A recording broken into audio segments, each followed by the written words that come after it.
Greetings, traveller of time.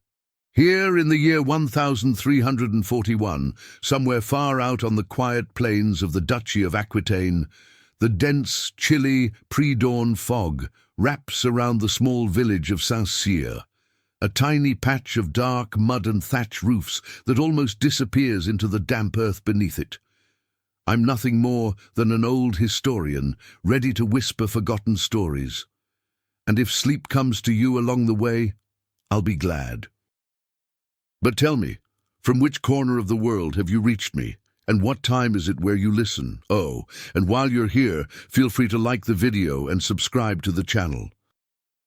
The air is heavy, carrying the sharp scent of peat smoke mixed with the warm, humid breath of cattle still resting in the byre and the faint, almost hidden fragrance of freshly turned soil.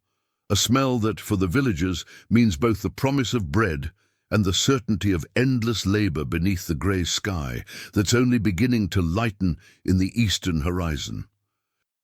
The first sound to break the frozen stillness is the creak of a wooden board inside the small hut where 17-year-old Gwendolen struggles to rise from her hard straw pallet, her body aching with the exhaustion that gathers at the end of every day. An exhaustion no night of sleep ever seems able to erase. The rough linen sheets against her skin are an immediate reminder of poverty, and the sharp contrast between the faint warmth left by last night's dying fire and the biting cold seeping through the cracks of the wattle and daub walls makes her shiver even before she slips on her worn leather boots. This is the hour when hope and fear live side by side in a fragile balance. The pale light filtering through the hut's only opening, covered with a thin pig oil membrane, barely reveals the silhouettes of her still sleeping brothers and the sturdy figure of her father, Thomas, already on his feet, preparing the little they'll have for breakfast, a thin oat porridge and a piece of hard bread, saved from the night before, rationed with a precision that borders on desperation. Gwendolen's stomach tightens with a quiet, hollow protest.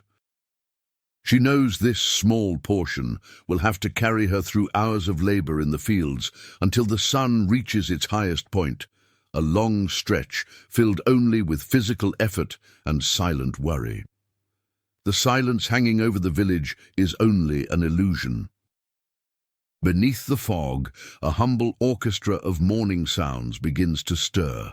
The muffled tap of a hammer as some villager repairs a tool, the low moo of a cow eager to be milked, and the familiar sound of water being drawn from the communal well by her younger sister Marta. Marta, only 12, is already an essential worker in the family.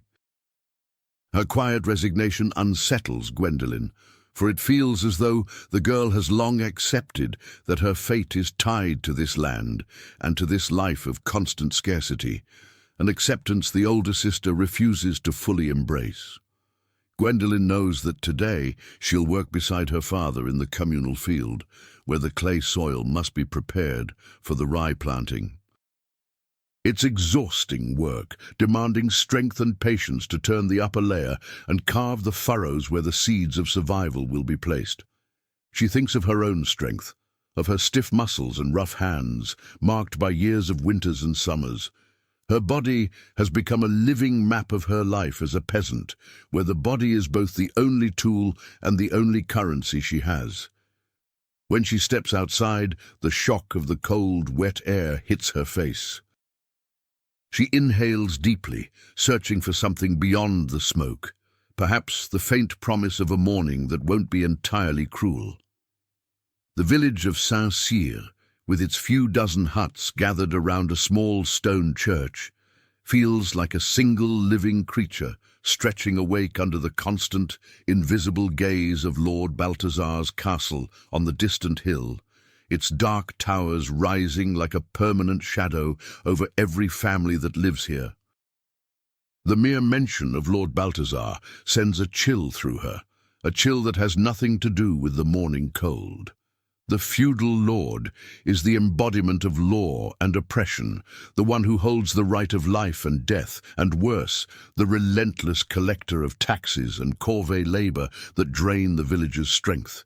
His cruelty is both whispered legend and daily truth. Gwendolen recalls the last time he came to the village to impose a new tax on the use of the mill, an act that stole laughter from the children and dimmed the tiny sparks of hope in the eyes of the elderly.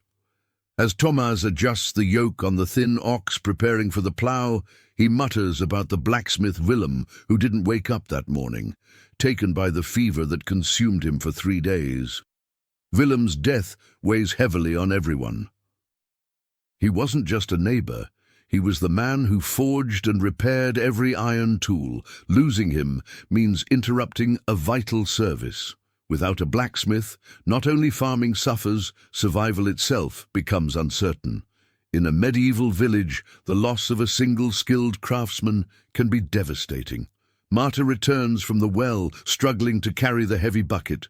The courage in her young eyes touches Gwendolen deeply. She takes the bucket from her sister and brings it inside, where the family prepares for their silent meal. This forced closeness, this quiet togetherness, is the only shelter they have against the harshness outside. The warmth of familiar faces and the smell of bread, even a small hard piece, are the few emotional anchors in a sea of toil stretching toward the horizon. Before leaving for the fields, Thomas shoots Gwendolen a warning look, a reminder of the unspoken rule to avoid eye contact with any men from the castle who might be patrolling the main road. The slightest sign of defiance, or even her youthful beauty, could be used as an excuse for humiliation or violence. Fear of arbitrary power is the invisible atmosphere everyone breathes here, shaping gestures, silencing voices, lowering gazes, and keeping peasants in a constant state of vigilance and submission. The sun finally breaks through the fog, but the light spreading across the village isn't warm. It's a cold, pale glow that only exposes the roughness of the place. The cottage walls are damp, the few clothes hanging to dry are frayed, and the muddy ground has turned into a thin, slippery sludge, a perfect reflection of the material hardship they endure, where durability matters far more than beauty or comfort. Walking beside her father toward the open fields, Gwendolen hears the distant church bells ringing prime, the first prayer of the day. In the Middle Ages, time wasn't marked only by the rising sun, but also by the bells dividing the day into canonical hours. They acted as a communal clock, regulating life for everyone, from peasant to priest. Their pace is slow and steady, matching the ox's heavy steps. Gwendolen savors these last quiet moments before the day's labor begins. She looks at the dark earth, ready to receive seed, and thinks about the relentless cycle of nature and work, how life and death, hunger and plenty are tied together by a fragile thread dependent on rain, sun, and the will of the Lord of the land. A curiosity of this era is the way the land is divided, not into fenced properties, but into 3 great open fields in a system known as the 3-field rotation. 1 field rests, 1 is planted in autumn, and the 3rd in spring. This method preserves soil fertility and diversifies the harvest. It's the backbone of medieval agriculture and requires forced cooperation among villagers who must follow the same planting and harvesting rules. Despite the soft beauty of the landscape stretching toward the horizon, Gwendolen feels a wave of despair, knowing how big the day's task will be.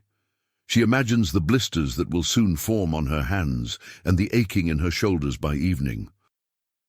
But she pushes the feeling down. Complaints are a luxury they can't afford. Work is their daily penance and their only guarantee of survival. Suddenly, Thomas quickens his pace. Gwendolen follows his gaze toward a distant road where a cloud of dust rises, horses approaching. Tension thickens the cold air. The arrival of strangers, especially men on horseback, is never good news. It almost always means tax collectors, messengers bearing new oppressive orders, or worse, soldiers on patrol. The fear of raids and pillaging settles heavily on them. The sound of hooves becomes clearer, And soon Gwendolen sees the dark, imposing figures of Captain Roderick's soldiers, men known for their brutality and their insatiable hunger for whatever provisions the village might have hidden. The captain and his men were often worse than plague itself, stealing food straight from the villagers' mouths and leaving nothing behind but hunger and fear. Her heart begins to pound. A warm, unpleasant flush rises up her neck, mixing strangely with the morning cold. The instinct to hide, to become invisible, takes over. She and her father crouch behind a hedge, praying the soldiers will ride past without noticing the frightened peasants beside the field. Captain Roderick, a large man with a thick beard, sits tall on a well-fed horse. He leads his men with arrogant ease, not bothering to glance at the fields that will soon be ploughed. His mind is fixed solely on what he can seize. The soldiers head straight toward the village, and the echo of hooves on the damp ground spreads terror among the few villagers already awake on the main path of Saint-Cyr. The sadness in Thomas's face, mixed with resignation, hurts Gwendolen more than her own fear. They both know there's nothing he can do. Resisting would mean death, for him and for his family. The soldier's power is absolute, and a medieval peasant is defenseless against sanctioned violence.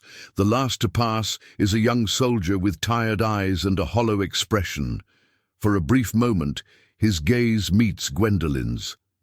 In that quiet instant, she doesn't see cruelty, only a reflection of misery and exhaustion mirroring her own. But the moment disappears as quickly as it came, swallowed by the rhythm of hooves and the rising dust. When the sound finally fades and the dust begins to settle, Gwendolen and Thomas step out from their hiding place and exchange a helpless glance. The workday has begun with fear and loss, and they know that if they're lucky, only the little they had will be taken.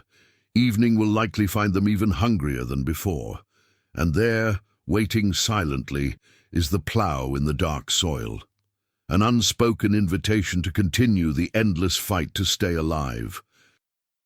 The smell of freshly turned earth, damp and cold, is the first sensation that fills Gwendolen's senses as she grips the heavy wooden handle of the plough. She guides the ox slowly and with effort across the communal field, the strain of keeping each furrow straight and deep enough to hold the seed pressing against her muscles like a daily test of endurance. The scraping sound of the plough cutting through soil becomes a steady, monotonous rhythm, accompanied only by the ox's low grunts and her father Thomas's heavy breathing as he walks ahead, leading the animal and keeping the pace steady, careful not to waste a moment of precious daylight. She feels the rough texture of the wood beneath her palms and the muted vibration of metals sinking into the ground, a physical reminder of connection to the very essence of survival, a constant whisper that tomorrow's bread depends entirely on the strength of her arms and the stubborn fertility of this unforgiving land.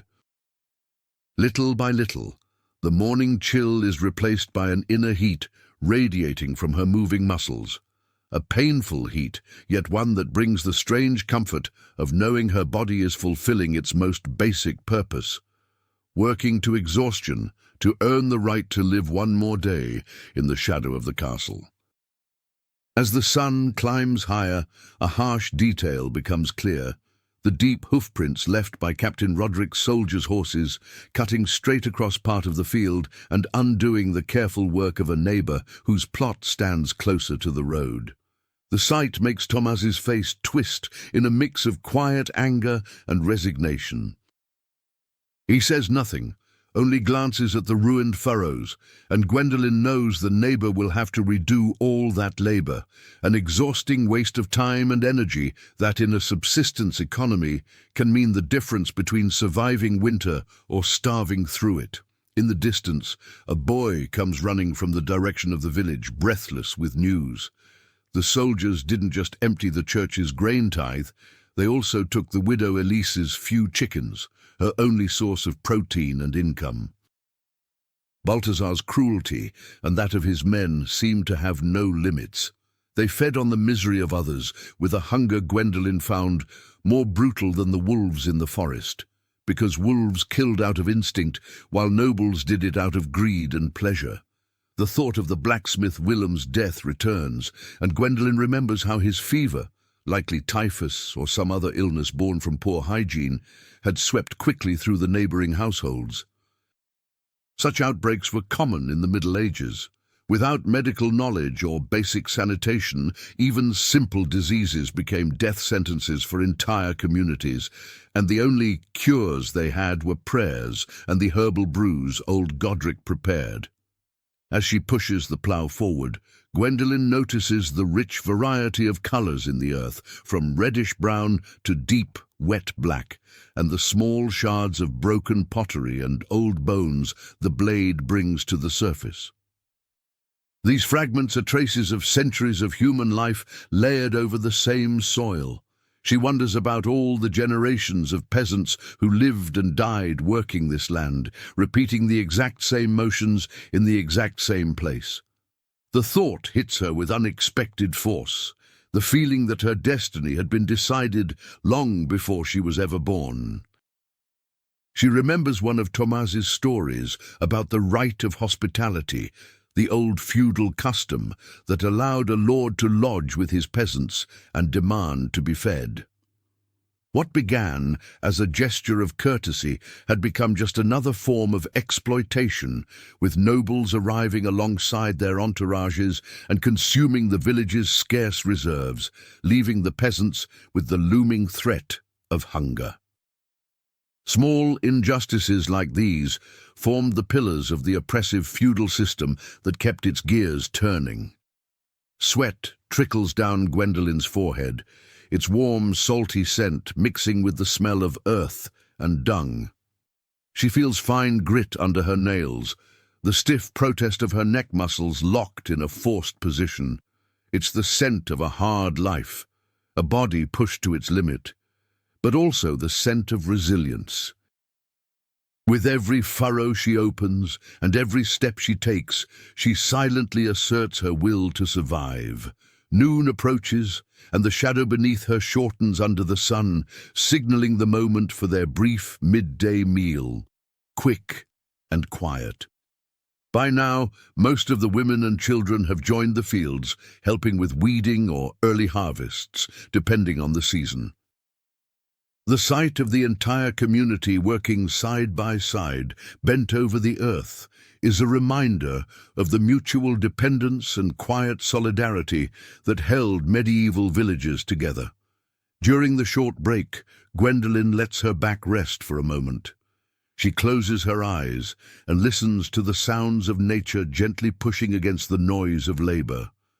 A sharp bird call from the nearby woods, the persistent hum of bees searching for the first spring blossoms, and the soft whisper of wind against the reeds. These small sensory pockets of peace are the only balm for the exhaustion sinking deep into her bones. When they resume work, Thomas, seeing the fatigue in his daughter's face, begins to hum an old work song. The tune is simple and repetitive, passed down through generations to help workers keep a steady rhythm and push away the monotony of manual labor. His deep, rough voice, though tired, brings a familiar comfort, and Gwendolen joins softly, feeling the rhythmic connection between them, a thread tying her to him and to the countless laborers who came before them. Work continues beneath the harsh midday sun. Gwendolen feels the dryness in her throat and the desperate need for rest, but the sight of the neatly aligned furrows stretching ahead, like lines pointing toward a future they hope will come, keeps her going. Fatigue is constant, and the only way to bear it is to focus on the next step, the next patch of earth to turn. A lesser-known curiosity is that many medieval peasants quietly blended pagan charms and old chants with Christian prayers, believing these rituals protected their crops and animals. This mix of beliefs, rooted deeply in the soil and the forces of nature, was their way of coping with constant uncertainty. As the sun begins to sink, painting the sky with fleeting shades of orange and violet, Gwendolen feels a quiet, steady satisfaction settling inside her. There is a simple, physical pleasure in seeing so much land ready for planting, ground that holds the promise of food, at least for a while. Fulfilling her part in the day's struggle for survival is the only kind of wealth she knows. Walking back toward the village with her father, she takes in the faint scent of wood smoke and stew drifting from the few chimneys, releasing thin ribbons of smoke. Night is coming, and with it, hope for a warm meal, however modest. Their steps are slower now, a dragging walk that carries the full weight of the day, and the only thing keeping her awake is the thought of lying down on the straw and closing her eyes. They pass what's left of the blacksmith Willem's workshop. The silence there is heavy, the forge cold and dark, a wordless memorial to a life cut short and a loss that cannot be replaced. The once vibrant smell of metal and coal is now only a memory, one more reminder of what the village has lost. Back inside the hut, Marta lights a small fire, and the wavering glow casts long, dancing shadows against the clay walls. The warm flicker creates an intimate, sheltered atmosphere that softens the harshness of the world outside. The smell of bean soup and wood smoke fills the cramped room as the family gathers quietly around the fire for their last meal of the day. Old Godric, the eldest villager, who'd lost his wife and most of his children to plague and war, steps inside with the scent of wet earth and long, hard years lingering around him. His presence always signals a night filled with stories. He is the keeper of the village's memory, the storyteller who turns pain into legend. Godric sits on the single wooden bench, takes a small sip of soup, and begins speaking in his rough, low voice. He tells of times of desperate scarcity, famines that killed more people than any war, and invasions that forced villagers to hide in the forests, living like wild animals to escape raiders. He reminds them that the misery of today, as cruel as it is, has not always been the worst they've endured. Gwendolen listens with a mixture of fascination and fear, realizing more clearly than ever that life in the Middle Ages is an unending cycle of hardship and deprivation. And yet, the only comfort they have is family unity and the stories that help them make sense of their daily struggle. Godric's tales aren't meant to entertain. They remind them of their resilience and the need to keep going. After the meal, before lying down on her hard straw bed, Gwendolen steps outside for a moment. She lifts her eyes to the night sky, where the Milky Way stretches overhead in a glowing arc of countless stars, shining with a clarity the firelight cannot dim. The vast, silent beauty above her stands in poetic contrast with the smallness and pain of her life in Saint-Cyr. She imagines that unreachable expanse, a place with no Lord Balthazar, no soldiers under Roderick's command, no constant threat of hunger. For a brief moment, she lets herself dream of a different life, one free from taxes and corvée labor, a life she knows only through Godric's old stories. With her body drained and her mind full of stars and ancient tales, Gwendolen returns inside and lies beside Marta. Sleep overtakes her almost immediately, a deep, deserved rest that protects her from the darkness and uncertainty of the night. A short forgetting before the fog and cold of the next dawn call her back to labor once again. Gwendolen's awakening is slow and gradual, a gentle drifting from the world of dreams, where the stars were her only roof and there was no smell of smoke, back into the cold, tangible reality of her straw mattress. The first sound that reaches her is the thin whistle of icy wind slipping through the cracks in the hut, a sad, restless melody that seems to mourn the hard day about to begin. The scent of burnt peat, now mingled with the freshness of dew and damp earth seeping in from the early dawn, is the unmistakable perfume of a never-ending 14th-century night. As she rises, the touch of her bare feet on the packed, cold earthen floor sends a sharp chill through her body, making her shiver and hurry to pull on her worn, scratchy wool tunic.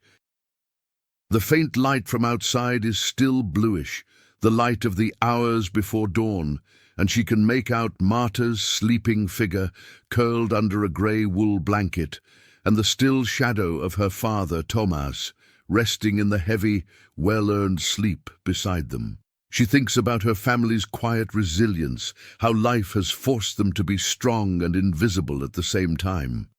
Today, Gwendolen's task will be a little different from ploughing. Lord Balthazar has demanded that each family provide an extra quota of firewood to heat his castle, a new tax he called the contribution to the eternal winter. It means spending the entire day at the edge of the forest, chopping slender trees and gathering fallen branches.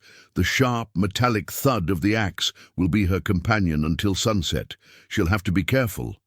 The forest lies beyond Balthazar's direct reach, but its dangers, wild nature and lurking bandits, are very real. When she steps outside, she finds Godric already seated by his door, smoking a clay pipe. The acrid smell of dried herbs and strong smoke blends with the scent of morning dew. He doesn't speak at first. He only nods in greeting and lifts his eyes toward the sky, reading the heavy, dark clouds that threaten more rain, a sign of mud and even harsher work ahead. Godric is a central figure in Saint Cyr, a kind of living bridge between past and present. After a moment, Godric starts talking about a historical fact he once heard from a traveling stranger. The rise of medieval universities such as those in Paris and Bologna, where students journeyed long distances to study canon law, medicine, and theology. He tells it with distant admiration, as if knowledge were a treasure locked away from people like them, quietly reinforcing the gap between the scholarly life of the cities and the forced ignorance of peasants. Gwendolen picks up the axe. Its blade is worn, and the smooth wooden handle fits perfectly into her palm, shaped over time by countless days of use. A tool that feels almost like an extension of her body, smelling faintly of iron and old oil. The weight of the axe is familiar, a constant reminder of her physical strength and of how often she's required to use it to the limit. She feels a quiet gratitude toward Willem, the late blacksmith, who had sharpened the blade one last time even while sick, a final small act of solidarity. The path to the forest is muddy and slick. Gwendolen has to focus on each step just to stay upright, feeling the damp seep through her leather boots and creep into her ankles. The muffled squelch of her footsteps in the mud is the only sound she makes. She avoids looking up at Balthazar's towers, now just grey silhouettes in the fog, as if refusing to feed the fear coiled quietly in her chest. At the forest's edge, she's greeted by a wilder, richer symphony of sounds. The nervous chirping of birds searching for food, the whispering rustle of dry leaves stirred by the wind, and farther away the unmistakable murmur of a stream slipping over smooth stones. The forest smell is deep and layered, a blend of damp moss, pine and rich organic soil, an aroma that carries both a sense of isolation and a strange, fragile freedom. She chooses a spot where the trees are not too thick, careful not to waste energy. Then she begins. The first blow of the axe against the trunk rings out with a sharp, solid crack that echoes through the woods. A necessary act of destruction that somehow makes her feel more alive and less like a mere peasant. It's one of the few moments when she can pretend she has some control over anything at all. Gwendolen settles into the rhythm of the axe. Lift, breathe, strike, breathe. The steady repetition becomes almost meditative, helping her clear her mind of worries and focus only on strength and precision. Sweat begins to slide down her face, mixing with fine wood dust, and a warm, energizing heat spreads across her shoulders and arms, the kind of honest warmth that shields her from the cold. But the sound of the axe eventually draws someone's attention. An older man steps into view. Elias, the woodcutter, quiet and bearded, carrying a heavy bundle of firewood on his back. He'd been working in a nearby clearing and now approaches slowly, his presence bringing both a sense of safety and an air of quiet mystery. Elias is known for his deep knowledge of the forest's legends and secrets. Without stopping, Elias murmurs to Gwendolen about an old medieval custom, the gates of hell, grotesque monstrous statues carved into cathedral portals. They were meant to scare off evil spirits, he says, but in truth, they mostly deepened the people's fear and superstition. It's a subtle reflection on how fear itself became a tool of control. Gwendolen pauses for a moment, wiping sweat from her forehead with her forearm. She watches Elias walk away with his heavy load, feeling a deep respect for his quiet endurance and his bond with the forest. She returns to her work with renewed strength. The rhythm of the axe grows steadier and more confident, a heartbeat in wood and iron that marks her struggle and her persistence. At midday, she eats a small piece of hard bread and a bite of goat cheese, feeling the rough, salty texture against her tongue and savoring the slow, deliberate chewing, a simple, intense pleasure. Sitting on a fallen log, she breathes in the aroma of her modest meal, mingling with pine and moss, a scent she has come to associate with productive solitude. While she rests, her thoughts drift to Marta, who is likely helping spin flax today, a task done indoors, away from the cold and the dangers of the forest.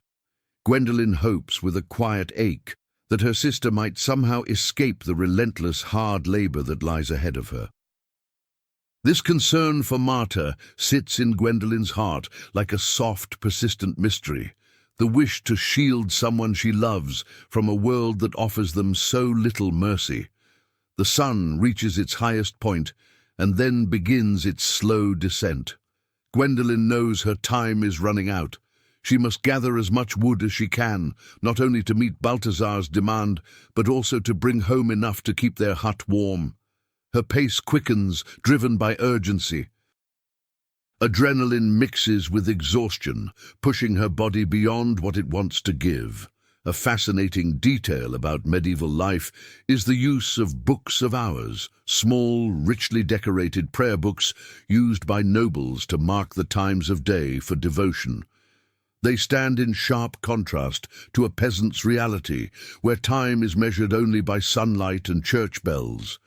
Another quiet reminder of how even the way people experience time was shaped by class. Afternoon light filters through the trees in gentle, golden beams, stretching long, soft shadows across the forest floor.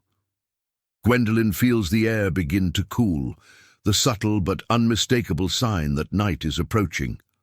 She ties her load of wood with a hemp rope, feeling the full weight of it in her arms, a burden that is both literal and symbolic of Balthazar's oppression.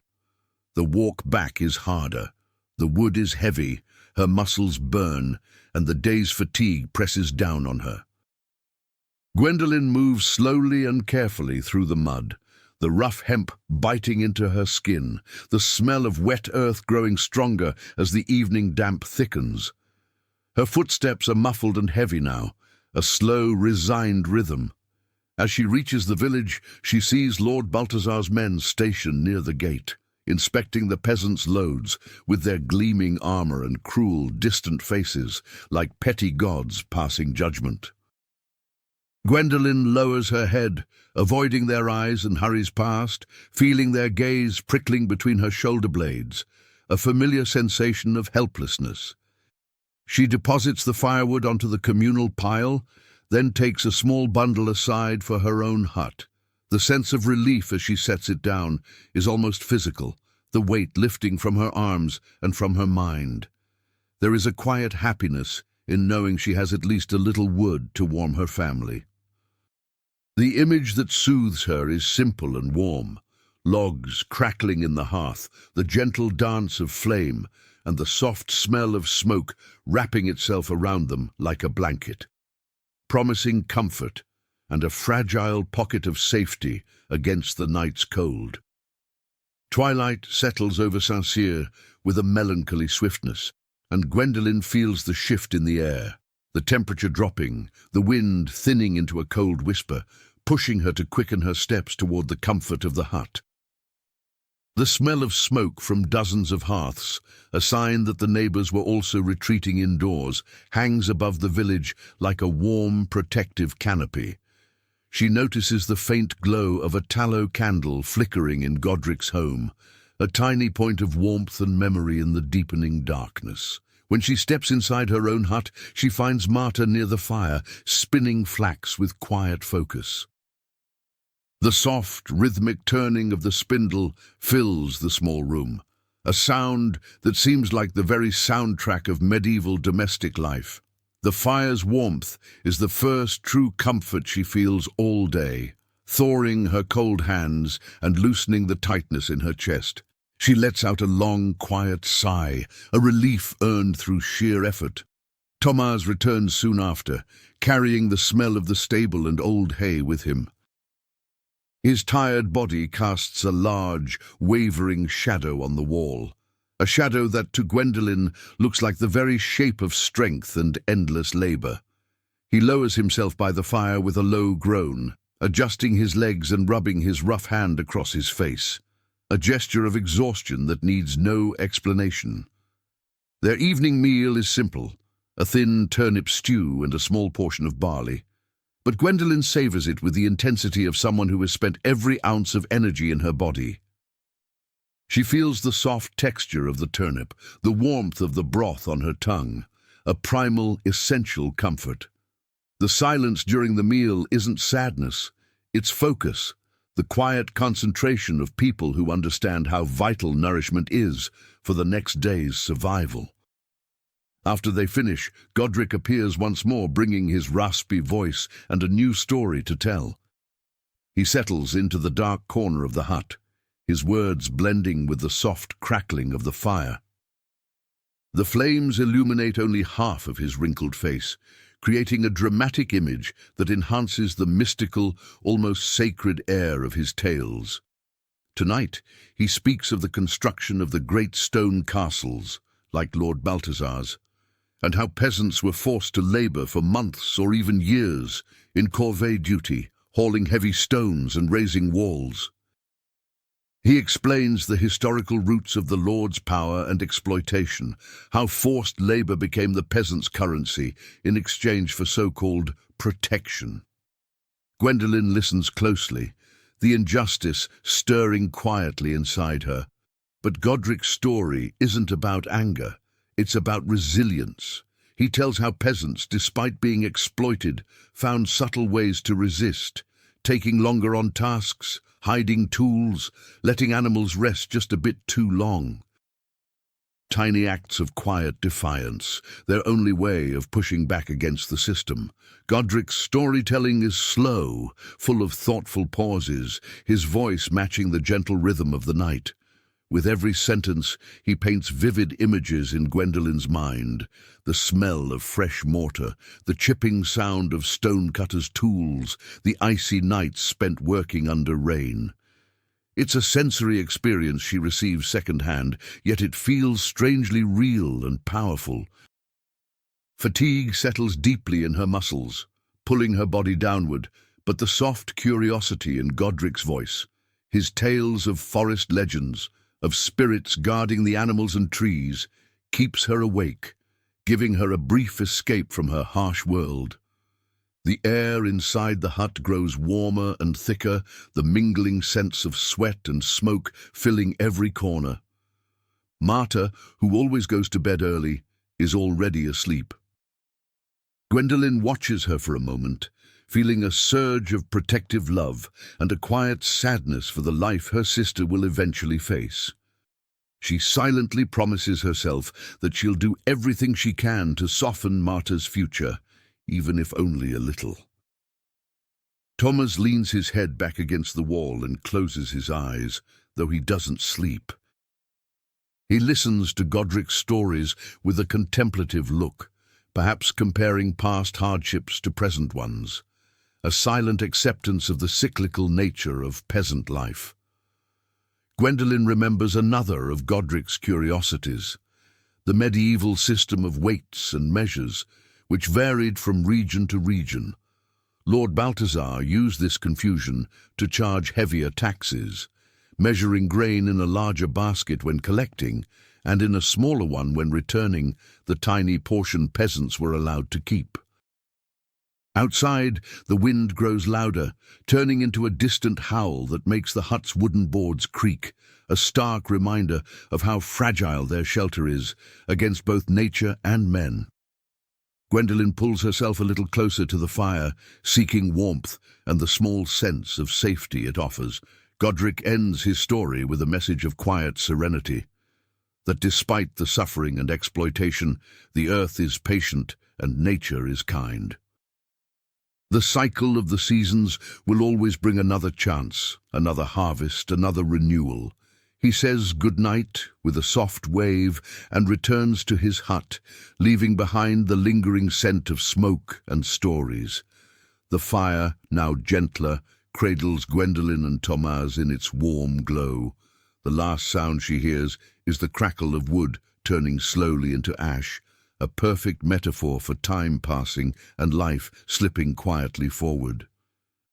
She rises to cover the embers with ash, an old custom meant to keep the fire alive until morning, a tiny act of foresight in a world where nothing can be wasted.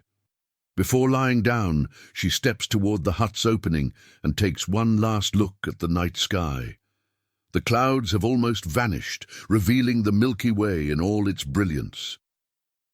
The sight of those countless stars is a form of quiet contemplation, the only place where she feels free and equal, the only thing Lord Balthazar cannot tax or steal.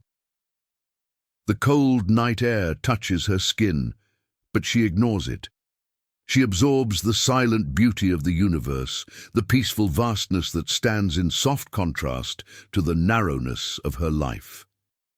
This is the last image she carries with her before closing her eyes, a gentle promise of something bigger, something calmer. She returns to her straw bed and lies down, feeling the stiffness of her body and the exhaustion weighing her down. Sleep arrives quickly and without resistance, the soft closing of a day filled with labor and fear. Her mind sinks into protective darkness, her body finally able to rest. What she feels, as sleep envelops her, is belonging, an invisible thread tying her to the land, to her family, and to the long line of peasants who lived and endured before her. Their resilience is her only inheritance. The peace of sleep is her reward. The morning sun had barely slipped over the horizon, yet the repetitive, rhythmic sound of Thomas's hammer already filled the air, a dry, steady tapping as he tried to patch the cracks in their thatched roof. It was the daily soundtrack of desperate maintenance, the endless work required just to keep a peasant's hut standing. Inside, the cold was dense and unmoving, a heavy air that clung to their clothes and skin, intensified by the lingering smell of last night's cold smoke that still hadn't managed to chase away the damp seeping through the wattle and daub walls. Gwendolen sat on a wooden stump, focused on an equally vital, quiet task, sewing a tear in Marta's tunic with thick hemp thread. It was meticulous work that required both concentration and the familiar feel of rough, worn fabric beneath her fingers.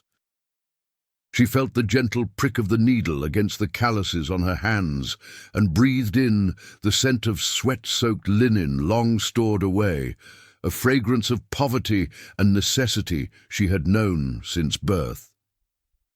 The silence of her task was broken only by the hammer's rhythm outside and by Marta's low murmuring as she played with a few dry twigs near the nearly extinguished fire. Sewing was a deeply meaningful part of medieval life. Clothing was precious, often the only possession passed down from one generation to the next, and the ability to mend garments mattered far more than the ability to make new ones. Gwendolen happened to be especially skilled at it, a small source of pride in her life of scarcity. She felt a quiet, meditative pleasure in turning an ugly tear into a firm, nearly invisible stitch. A small act of restoration in a world built on constant wear and loss. Thomas stepped inside carrying a bundle of firewood and a bit of news he had overheard from a neighbour at the well. Lord Balthazar was organising a grand hunt in the forest, not because he needed meat, but for sheer pleasure and a display of power. And he had forbidden the villagers from entering the forest until the hunt was done. This meant no gathering wood, no chance of snaring small game to supplement their diet, another act of needless cruelty, a reminder of how little their lord cared for their survival. Hunting was a privilege of the nobility in the Middle Ages, and peasants were barred from hunting in the Lord's woods. Poaching was punished harshly. It was yet another historical detail that revealed the stark division between classes and the aristocracy's absolute control over the land and its resources. Thomas's rough hands and sweat-stained tunic, now resting beside the fire, stood in painful contrast to the feudal lord's life of leisure and luxury. Gwendolen let out a quiet sigh as she tied off the stitch with a firm knot and handed the newly mended tunic to Marta, who slipped it on with a small, silent smile of gratitude. Rising to her feet, Gwendolen walked to the pantry, a shallow niche carved into the wall where they kept the little they had, a sack of rye, a few dried apples, and a pot of lard. Looking into the pantry was always a moment of tension, a reminder of how close hunger always stood. The gentle sweetness of the dried apples rose above the musty scent of earth and damp clay, a tiny note of hope in the midst of scarcity. Gwendolen picked up a handful for their midday meal. She felt the wrinkled, slightly sticky texture of the fruit in her palm, and the thought of savouring it slowly offered a subtle comfort to help her face the morning ahead. She remembered a story Godric once told about the medieval custom of sharing bread, where bread was divided unevenly at the table, larger, fresher pieces given to the head of the household, while smaller, harder scraps were reserved for children and servants. It was a cultural detail that revealed how status shaped even the simplest act of eating. Morning light finally flooded into the hut, revealing the almost Spartan simplicity of the interior. Dark earthen walls, a packed dirt floor, and a handful of ceramic and wooden tools hanging in their usual places. Outside, the wind had softened into a gentle, steady whisper, while the fire finally caught, filling the room with a sense of quiet focus and soft warmth. The plan for the day was to clean the house and wash the clothes in the river, a task Thomas would handle alone, since Gwendolen would focus on weaving wicker baskets, a small extra source of income to sell at the occasional market. The smell of dry wicker, which she dampened with water to make it flexible, filled the hut with a calming, earthy scent. Gwendolen sat on the floor, feeling the cool, damp wicker under her fingertips as she began weaving the base of a basket. It was a kind of manual meditation, work that demanded concentration and a steady, repetitive rhythm, allowing her mind to drift away from pain and hunger. The soft, dry rustle of wicker strands intertwining became a soothing constant. She focused on the slow spiral of the basket's base, the patient circular motion of her fingers, and the quiet satisfaction of creating something both useful and beautiful from such a simple material. It was her small act of creation, her escape from the grinding rhythm of agricultural life. The smell of damp wicker and the soft whisper of weaving create a small bubble of calm around Gwendolen, and she feels a quiet satisfaction in this work that belongs entirely to her, so different from the field labor, which is always shared, always imposed.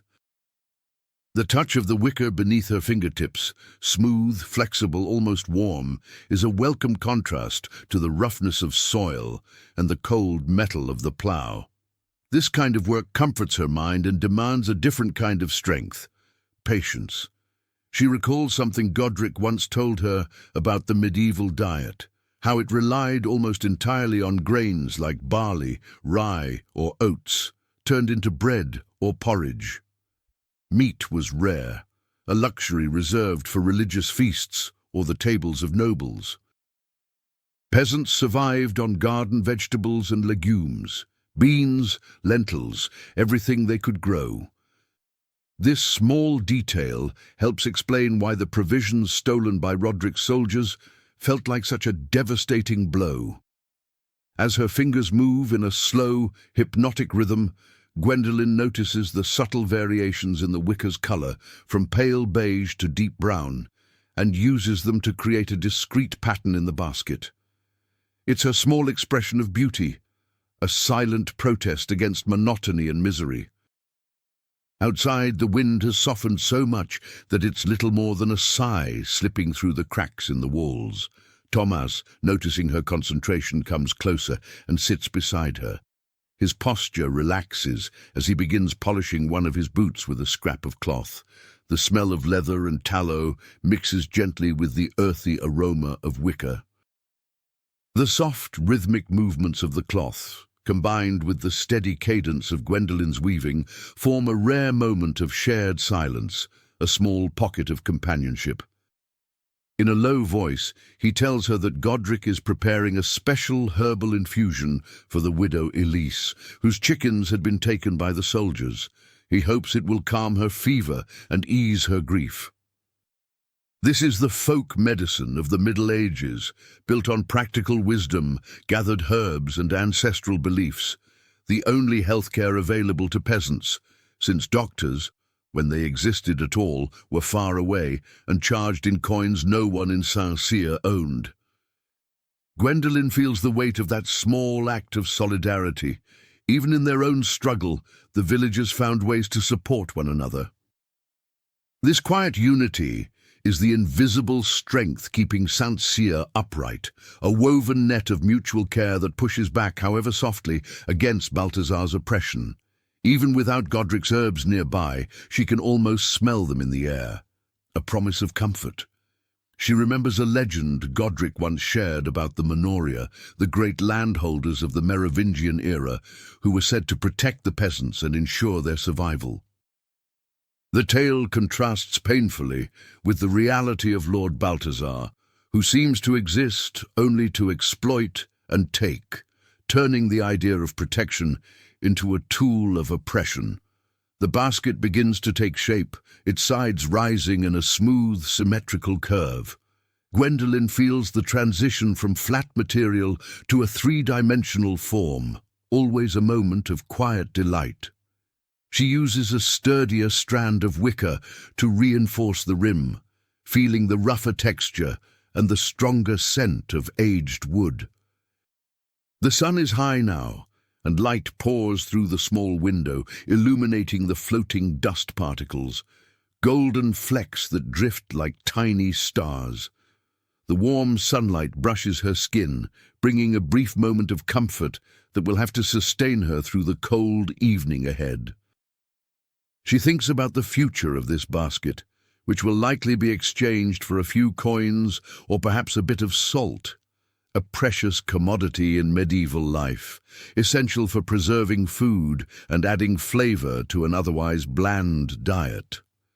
This simple wicker object is her small connection to the world beyond the hut, her offering to the fragile local economy.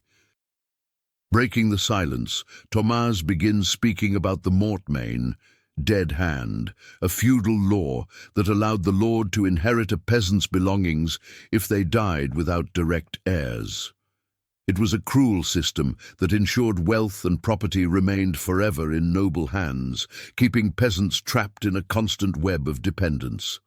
Even Thomas's calm tone can't soften the heaviness of the subject, and Gwendolen feels the injustice like a stone in her chest. But she steadies her breath and returns her focus to the wicker's rhythm.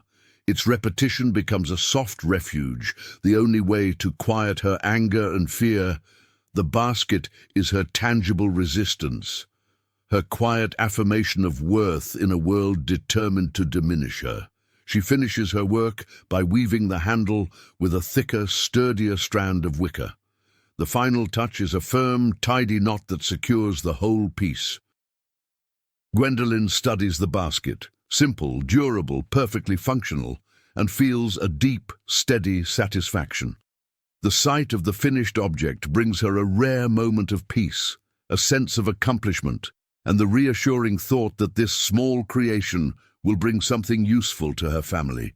It's a moment of gentle contemplation that prepares her for the second half of the day, which will be devoted to chores and preparing supper. The smell of wicker and the soft whisper of weaving settle in her memory like a warm echo. Gwendolen rises slowly, feeling stiffness in her back, but a lighter mind. The day, long and difficult as it is, has reached its midpoint, and evening is already approaching, bringing with it the promise of Godric's stories and the protective warmth of her family. The last sound of the day is the fire crackling as she feeds it the small twigs she saved. The smell of burning wood drifts gently upward, a quiet invitation to retreat, to rest, to surrender to the well-earned comfort of night. Soon, the darkness over Saint-Cyr will settle over the village like a blanket, bringing the peaceful stillness that only exhaustion can offer. The sound of the church bell ringing for terce, mid-morning, reached Gwendolen as a distant, muffled hum, gently announcing the shift into the next part of the day, washing clothes by the stream.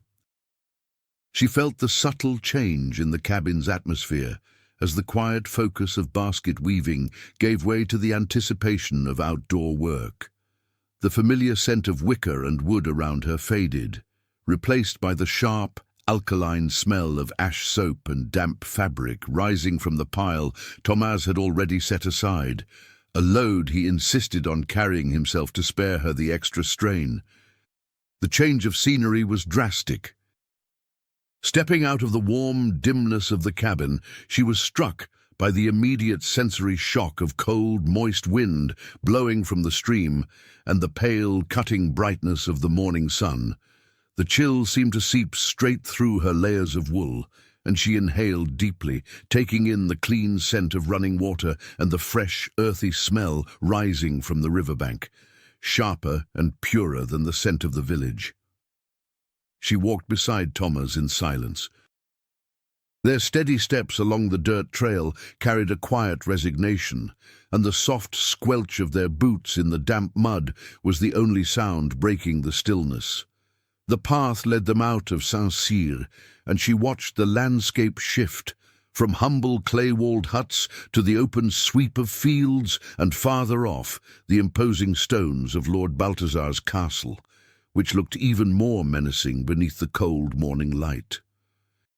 She remembered something Godric once said about medieval buildings. Peasant homes were made of the most perishable materials, wood, straw, and mud, while churches and castles rose in sturdy, imposing stone. The contrast reflected the deep social divide and the fleeting nature of a peasant's life. A home was temporary, fragile, easily destroyed or abandoned. As they neared the stream, the sound of running water grew louder, a gentle, constant murmur of small waves breaking over smooth rocks. To Gwendolen, that sound always carried a sense of relief and quiet contemplation. The water was the one element in nature that remained entirely free, untouched by Balthazar's control, and the sight of it brought her a fleeting serenity. Along the bank, several village women were already at work, bent over flat stones and beating their laundry clean. The rhythmic thud of cloth against stone mixed with the soft rush of the water. The strong, alkaline smell of ash soap lingered in the damp air, a scent of effort and cleansing that defined this weekly ritual. Ignoring custom, Thomas knelt beside the stream and began washing the clothes himself. His broad, work-hardened body seemed out of place in such a delicate task, yet he worked carefully, mindful not to tear the already fragile fabric. Gwendolen sat close to him, watching in silence, her chest filling with quiet affection for this small act of protection, a love expressed through service. She watched her father's large, calloused hands, hands shaped by soil, rope, and plough, now engaged in a task of gentleness, and she found herself thinking about his own human story. Thomas was a man whose strength was his only currency, yet his kindness and sense of fairness made him a pillar for their family in a brutal world. The contrast between the harshness of farm work and the care needed to wash clothes was almost poetic in his movements. Nearby, old Ilara began chattering about a wandering monk who had passed through the village, preaching against the dangers of heresy and gluttony. It was a glimpse into the religious customs of medieval life. Itinerant sermons were the main source of teaching and moral instruction for an illiterate rural population. Gwendolen listened with polite disinterest, keeping her gaze fixed on the flowing water, watching how it carried dirt and soap away, a quiet symbol of the endless cleansing required to survive peasant life. The water was icy, and Thomas beat the clothes with steady force, his arms moving in a firm, reliable rhythm. She took a piece of fabric, dipped it in the stream, and felt the shock of cold run up her arms. The fresh smell of the water lingered on her skin. Rubbing the cloth against a smooth stone, she focused on the texture, the grit, the resistance, the repetitive motion, letting the work empty her mind and settle her thoughts. The sun was now at its highest point, and its light reflected off the moving water, shimmering so brightly it made her squint. The warmth of the sunlight on her back felt like a blessing, while the icy touch of the stream on her hands created a strangely pleasant balance, a moment of perfect sensory contrast. The laughter of a few children playing along the shallow bank drifted through the air, their attempts to catch tiny fish filling the scene with a fleeting note of joy. The sound carried a fragile innocence, a reminder that even in hardship, moments of lightness still found a way to survive. Gwendolen held on to that feeling, letting it soften the edges of her fatigue.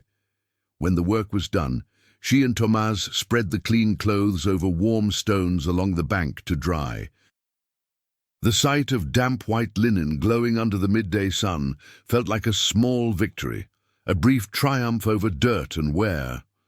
The smooth, wet fabric in her hands was the tangible reward of their effort. On the walk back to the village, Thomas paused for a moment and pointed toward a small cluster of fruit trees he had discovered the day before, far from Balthazar's patrol routes. In a low voice, he told Gwendolen he planned to go there before dusk to gather a few wild fruits for Marta. It was an act of love, and a quiet defiance of the Lord's hunting ban.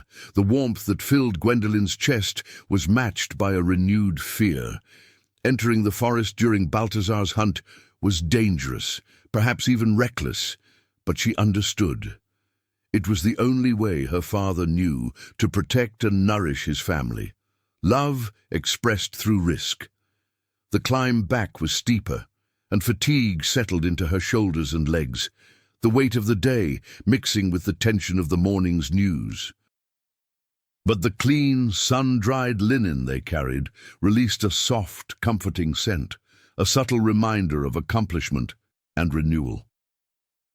As she stepped into the cabin, the last sound trailing behind her was the quiet murmur of the stream, fading into the distance, a gentle, timeless voice of nature. The rest of the day would be spent in quiet waiting, waiting for Thomas's return and waiting for Godric's stories to soften the night. The air inside the cabin at dusk was filled with a tense, expectant quiet, for Thomas still hadn't returned from his risky trip into the forest to gather fruit, and his absence pressed down on Gwendolen like a heavy blanket of worry. The faint smell of cold ashes and the thin trail of lingering smoke were the only signs of the day's labor. The only sound came from Marta, who, unaware of the seriousness of their father's absence, tried to stitch a little cloth doll under the weak glow of a tallow candle, the soft, rhythmic prick of the needle-piercing fabric filling the silence. Unable to focus on anything, Gwendolen reached for a small object kept in a niche carved into the clay wall. A rosary made of tiny dried seeds threaded together with a strand of hemp. It was simple, humble, but carried deep emotional and spiritual weight. The cool, polished beads in her fingers offered a grounding comfort, and she began sliding them slowly, one by one, listening to the quiet, dry click they produced, a soft rhythm that became a silent, desperate prayer for Thomas's safety. The rosary wasn't just an object of devotion, it was part of a larger habit of peasant life, where faith was the only shield against constant uncertainty and prayer the only refuge from fear and oppression. Though the formal rosary would become popular only later, this simple string of beads worked the same way, a tactile guide through repeated prayers, a way for an illiterate peasant to turn faith into something touchable and steady.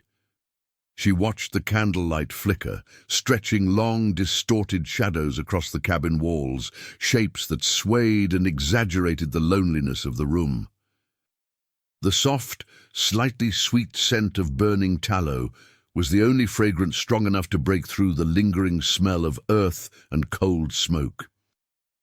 Gwendolen felt the temperature shift between the chilly outdoor air seeping through the cracks and the faint, fading warmth inside, a reminder of how nightfall carried both physical cold and the looming threat of whatever hid in the forest. Sliding the beads was an act of focus in motion, a gentle repetition that helped calm her heart and hold back the wild imaginings that painted frightening scenes in her mind. Thomas crossing paths not only with Lord Balthazar's patrol, but also with wolves or bandits, dangers all too real on the outskirts of medieval villages. Suddenly, Godric appeared in the doorway, bringing with him the sharp, earthy smell of medicinal herbs and the chill of the night. He noticed the rosary in Gwendolen's hands, and without mentioning Thomas, began speaking about a medieval custom called the shadow tithe, where peasants were required to give a tenth of their harvest to the church, a tax that, though framed as devotion, often pushed families to the brink of starvation. It was a subtle attempt to steer her mind away from fear, grounding her in the history that shaped their suffering. Godric's gravelly voice, low and steady, filled the room with a comforting hum. Gwendolen listened with half her attention. The other half remained fixed on the beads, slipping through her fingers, focusing on their cool, smooth texture. His slow, poetic explanation of how the church exploited peasants placed their daily struggles into a wider, painful context. He added that in some places across Europe, the tithe was enforced so strictly that peasants hid part of their harvest in secret barns, only to be betrayed by neighbors hoping to gain favor with the local priest.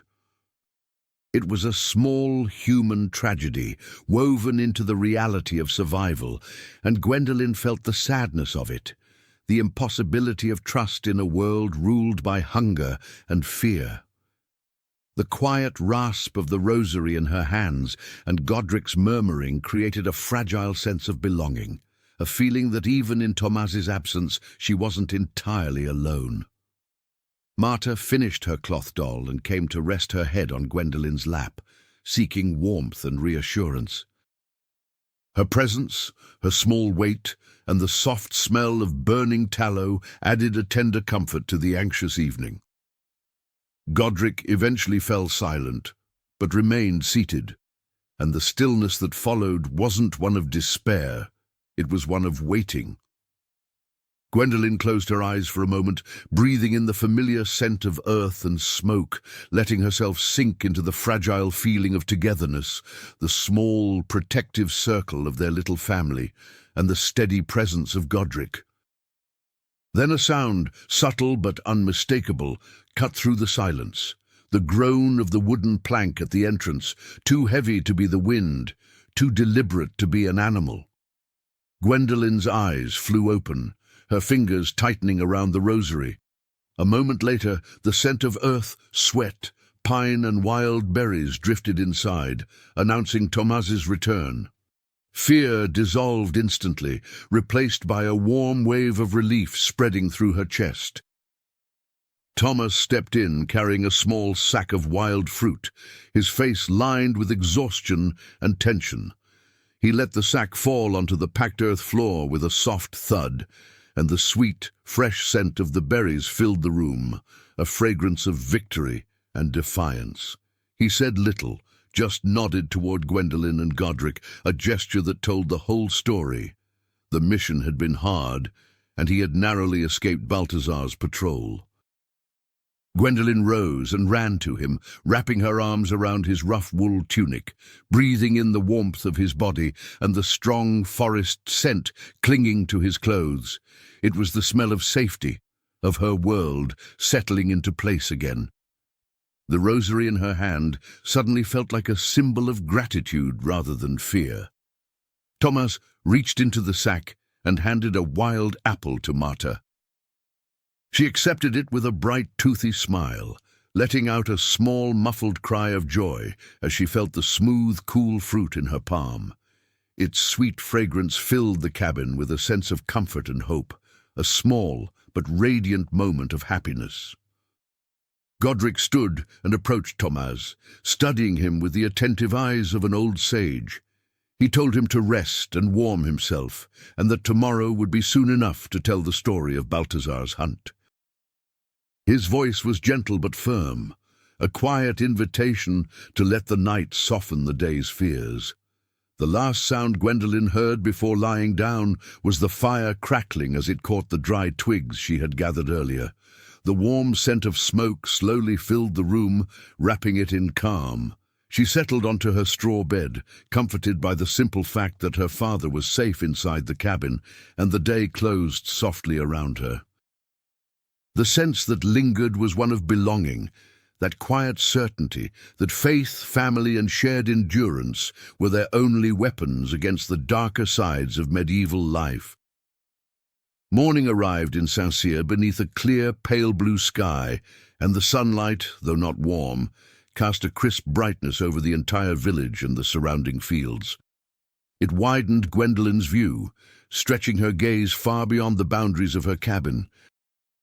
The smell of freshly baked bread drifted through the air, rising from the communal oven that Lord Balthazar had allowed them to use, though not without charging a fee. The warm scent was comforting, a quiet symbol of collective survival. Even the church bell, ringing for prime, sounded a little lighter, announcing a day of relative peace after the tension of Balthazar's hunt and Thomas's safe return. Gwendolen stepped out of the cabin and made her way to the communal well, feeling the rough hemp rope slide beneath her damp fingers as she pulled up the bucket of water. It was heavy work, necessary, rhythmic, grounding. The line at the well was long, a reminder of medieval life's communal nature, where essential tasks were done in groups and daily interaction was unavoidable. She listened to the murmured conversations of the women around her, who exchanged bits of gossip about Balthazar's hunt and their shared amazement that Thomas had returned unharmed. One conversation focused on the village bailiff, Sergion, the Lord's official responsible for collecting taxes and overseeing daily affairs. The women whispered about how Sergion had grown noticeably wealthier in recent months, adding a small extension to his home and wearing finer wool clothes. It was a small human story, linking the village's growing suffering to the quiet, corrupt prosperity of a man who served the feudal system. Despite the seriousness of their worries, the soft chatter and occasional laughter created a gentle connection between the women, an example of how the community found brief moments of lightness and solidarity even under oppression. Gwendolen felt the cold weight of the water in the bucket, but the companionship made the work easier to bear. When she returned to the cabin, she found Godric and Thomas sitting near the fire, deep in conversation. The old storyteller was speaking about a curious aspect of medieval church life, its obsession with goods and possessions.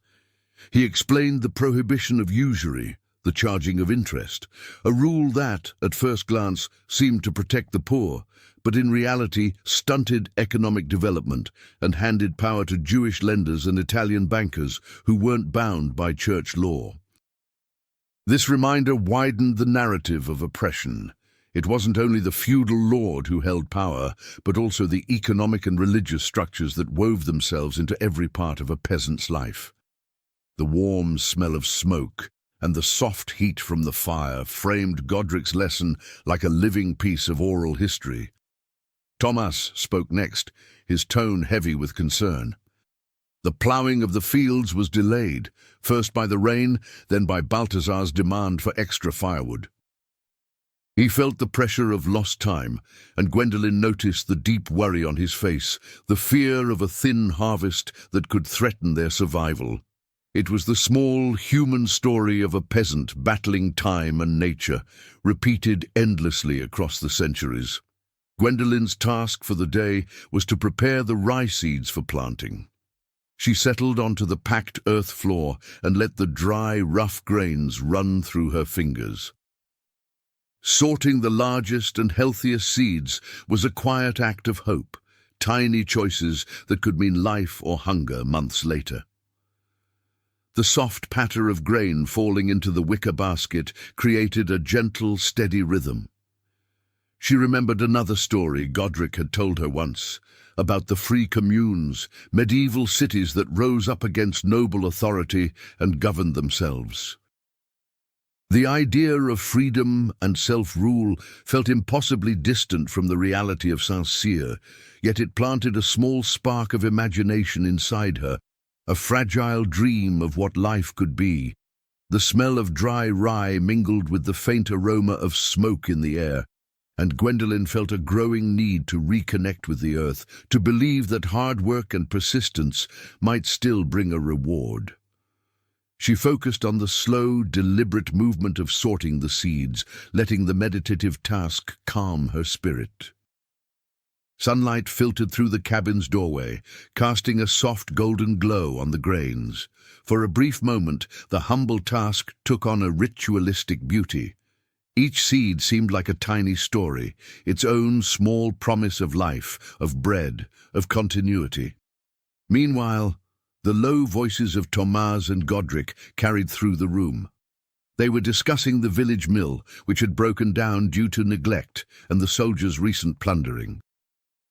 Without the mill, the villagers would be forced to grind grain by hand, a backbreaking, time-consuming task. Their conversation was a reminder of how essential cooperation was for the survival of the community. Gwendolen felt a strong urge to help, to support the collective effort. Her strength, her persistence, these were her contributions to Saint-Cyr. She stood for a moment and walked to the doorway, looking out at the open fields and the bright blue sky. The work ahead felt immense, but the sense of unity gave her courage. The last sound she heard was Thomas's voice, steady and reassuring, promising Godric that he would do his part to help repair the mill, an act of quiet leadership and commitment to the people who depended on him. With the basket of sorted seeds at her side, Gwendolen felt the dry texture of the rye grains slipping through her fingers and breathed in their earthy scent. She kept thinking about the economic curiosity Godric had mentioned, the tithe, and how that same pattern of exploitation extended to the village mill. The fact that they had to pay the feudal lord just to grind their own grain, and now had to repair the mill with their own hands, was the very essence of medieval servitude. It tied her, in an unbreakable way, to all her neighbors in a web of shared hardship. The smell of earth and sweat that clung to Thomas was the scent of responsibility itself, and Gwendolen knew that, beyond the fields, her father was now expected to lead the collective effort to restore the mill. She felt the connection between the individual and the community more intensely than ever, realizing that Saint-Cyr's true strength lived in its ability to stand together against the weather, against hunger, and against Balthazar's cruelty. She remembered another historical detail about peasant life, the importance of ale, a low-alcohol drink made from grains. It was often safer to drink than water from wells or streams and was consumed by everyone, from children to the elderly, as a basic part of their daily diet. The detail revealed the lack of sanitation and the difficult living conditions of the time. The sound of a hammer suddenly filled the cabin as Thomas began repairing a loose board. Its steady, rhythmic tapping became a soundtrack of resilience, simple, practical, reassuring, contrasting with the soft silence of moments spent in prayer. Gwendolen sat on the floor, feeling the rough wicker of her basket against her palms and the coolness of the packed earth ground beneath her, letting her father's work calm her. Godric stood, and before leaving, pointed to the fire. "Fire is our memory," he said. "It consumes the wood, but the smoke tells the story of who we are, where we came from, and what we've survived." His poetic metaphor lifted the moment into something deeper, inviting Gwendolen to reflect on her place in the long chain of suffering and endurance that shaped her village. She breathed in the familiar, comforting scent of the smoke rising from the hearth. Its gentle warmth wrapped around her like a blanket, soothing her against the cold creeping in from outside. In that small moment, she felt anchored, held together by the presence of her family, her village, and the simple elements that bound their lives. Nearby, Marta was tracing shapes in the dirt with a stick. She suddenly looked up and asked whether Balthazar had a throne made of solid gold. Gwendolen answered with a small human story about the poorer members of the lesser nobility, many of whom lived barely better than peasants, but clung desperately to their titles and feudal authority as their only wealth. That shift in perspective, stretching the narrative beyond Balthazar's castle, helped Gwendolen see the complexities of medieval hierarchy. Poverty and status often walked hand in hand. Her fear of Balthazar came not from his riches, but from the unpredictable reach of his power. She remembered yet another social curiosity of village life, the ritualized wailing at funerals. Death was so common in the Middle Ages that mourning became a communal event.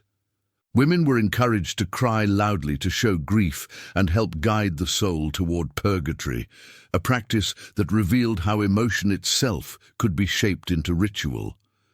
She thought of the silent death of the blacksmith Willem, whose funeral had lacked those ritual cries because of the villagers' fear of fever.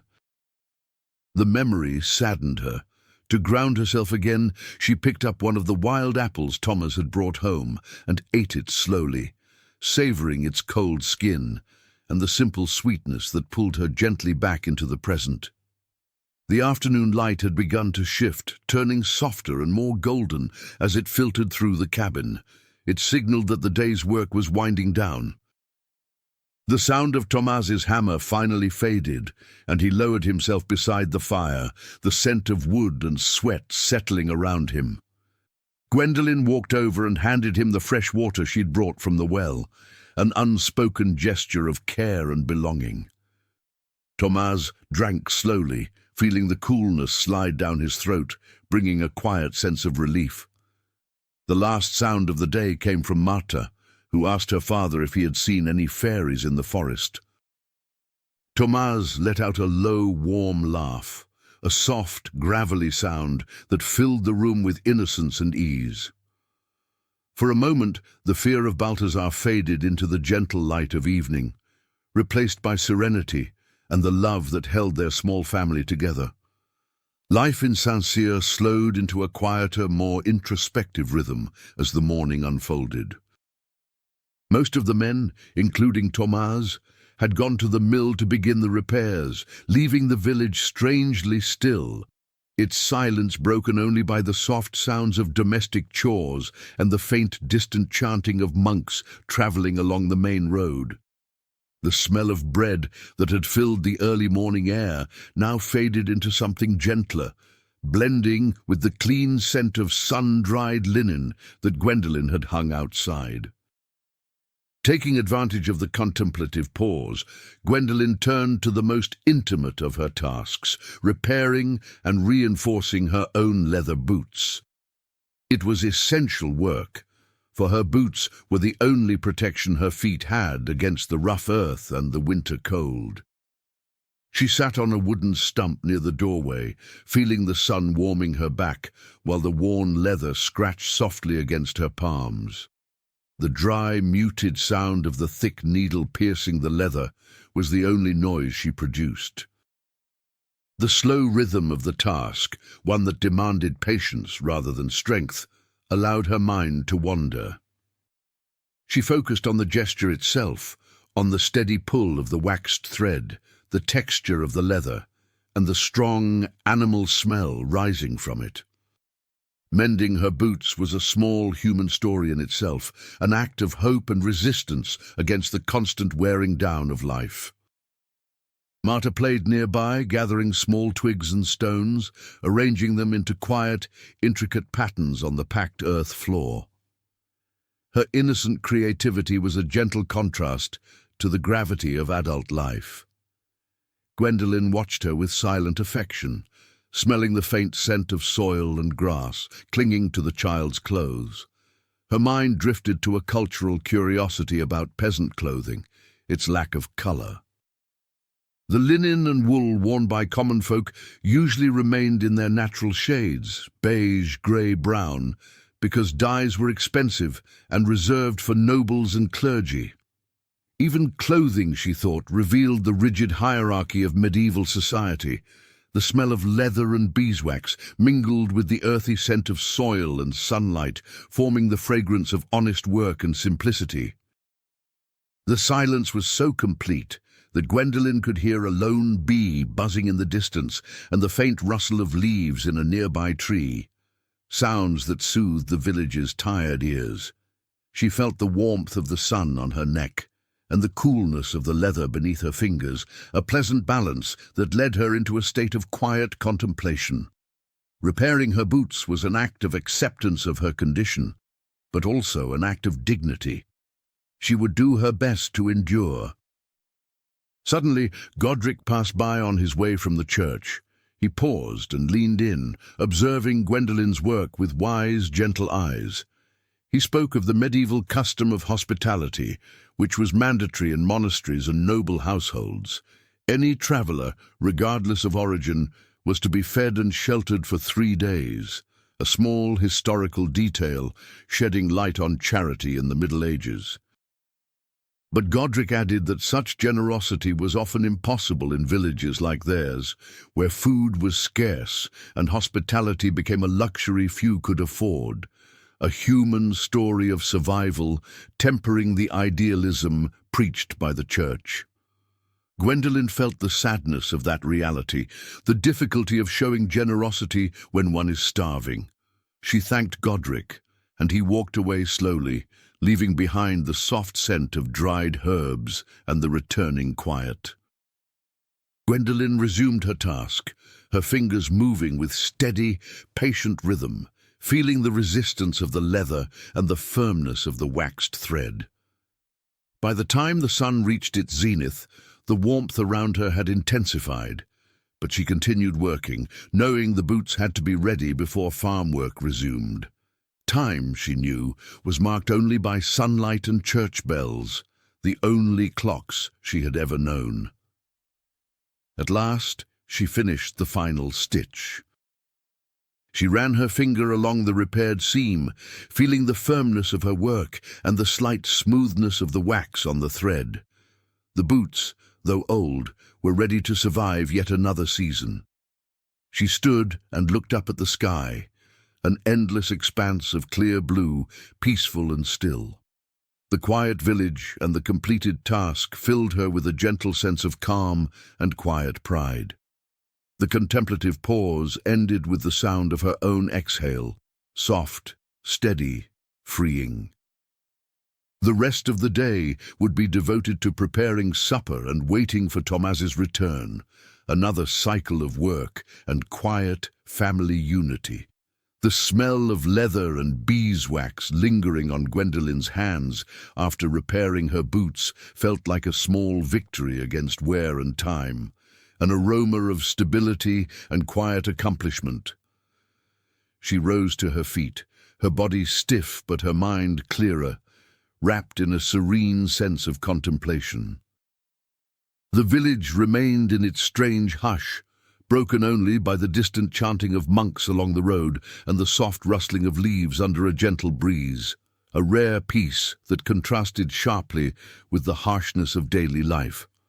Marta, still playing with her twigs and stones, was completely absorbed in her own little world of imagination, a small human story of innocence that Gwendolen protected fiercely. She walked over to her sister, brushing her fingers gently through the child's hair and breathing in the scent of sun and soil on her skin, a quiet moment of affection that eased her worries like a balm. Gwendolen then turned to organizing the small utensils around the cabin, a task requiring not strength, but mindful attention and careful hands. She adjusted the few ceramic pieces on the wooden shelf, feeling the cool, rough surface of the clay and smelling the faint hint of mold and dampness drifting from the dark corner of the cabin, a constant reminder of how fragile their home was. She recalled a cultural curiosity Godric had once mentioned about medieval kitchens. Most peasant families cooked nearly everything in a single pot over an open fire, turning their meals into simple stews and porridges that formed the core of their diet. Separate dishes or elaborate recipes were luxuries unknown to them, another reflection of the simplicity woven into their days. The monks' chanting grew closer, their voices forming a soft, melodic thread that seemed to float through the air, bringing with it a calm, poetic image, something almost transcendent within the ordinary rhythms of the village.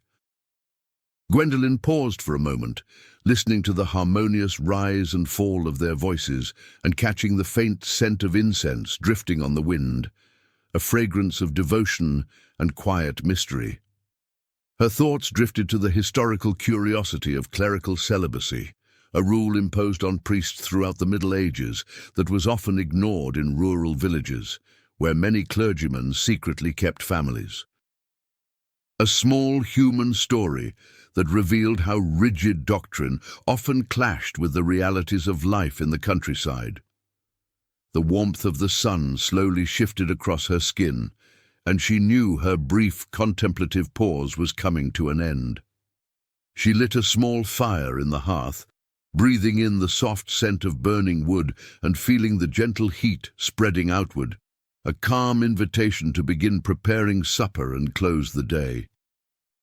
Taking the sack of separated seeds, she ran her fingers through the dry, rough grains and began sorting out the bit of barley they would cook into that night's stew, an act of frugality and foresight that was her way of resisting hunger. The sound of the grains falling into the clay pot was soft and rhythmic, the subtle cadence of survival. Her light cultural reflections drew her back into the present, and Gwendolen felt her own connection to the collective rhythm of the village, the shared silence of waiting. Every family in Saint-Cyr was, at that very moment, waiting for the return of their husbands and fathers from the mill, an entire community holding its breath together. The gentle ending of her quiet pause came with the calm, poetic image of smoke curling up from the chimney, a visible sign of life and warmth against the oncoming dark. Gwendolen felt a soft wave of peace at the thought of the evening ahead, knowing it would bring her family's warmth and Godric's nightly stories. The last sound she heard was her own quiet sigh, a silent release after a long day of work. She looked at Marta, already lying on the straw bed, and felt a deep, steady serenity wash over her. Her family was safe, for now.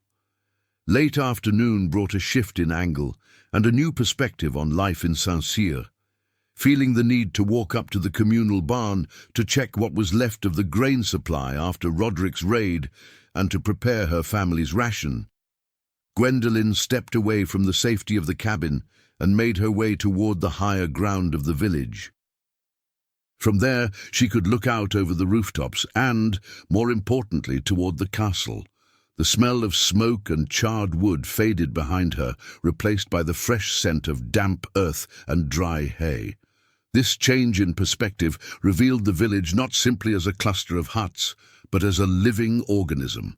The dirt paths tied the houses to the mill and to the well, forming a quiet web of labor and survival. Gwendolen felt different sensations up on the hill, the wind sharper and colder, the muted sound of hammers, and Thomas's distant voice drifting from the mill. A faint, steady rhythm of collective effort that served as the backbone of the community. When she approached the barn, larger and sturdier than the cabins, built from stone and timber, she noticed a new figure there.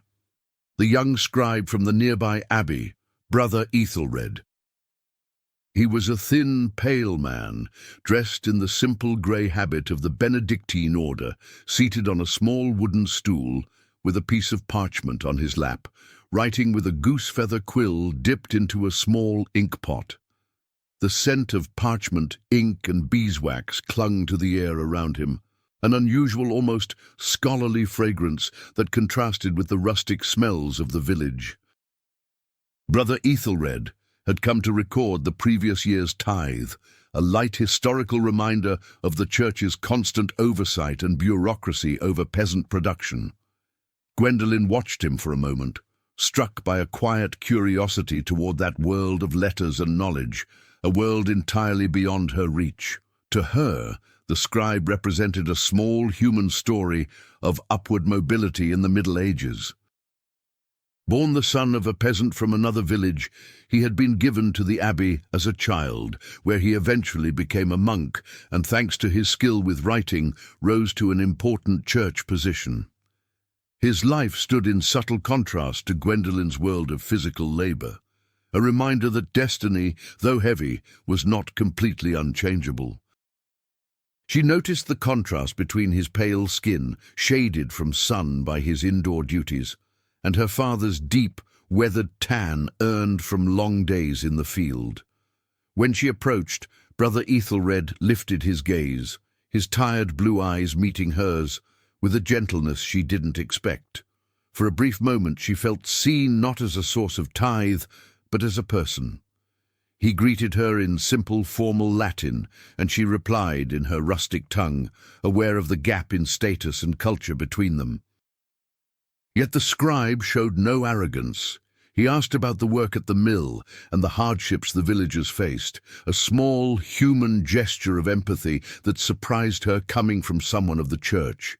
Encouraged by his kindness, Gwendolen asked him about the historical curiosity of the Crusades, events far away, yet still capable of reshaping village life, since Lord Balthazar often demanded extra taxes to fund or boast about those expeditions. Ethelred responded with a calm, detailed explanation about the mixture of religious zeal and noble greed, offering her a fresh perspective on the great events of their time.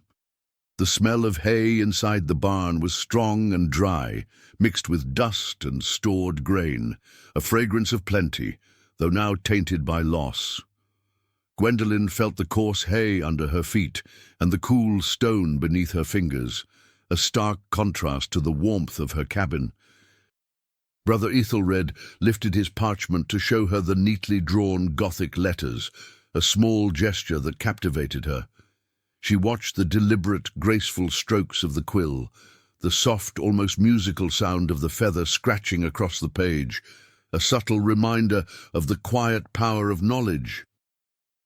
He went on to describe illuminated manuscripts, books adorned with gold and expensive pigments, crafted in monastic scriptoria, a gentle historical curiosity that contrasted with the simple parchment he used now. It highlighted the deep value placed on art and writing in the medieval world.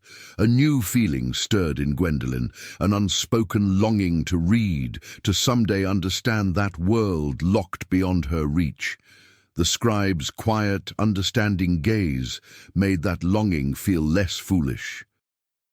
As a small sign of kindness, Brother Ethelred handed her a tiny piece of perfumed beeswax used for sealing documents.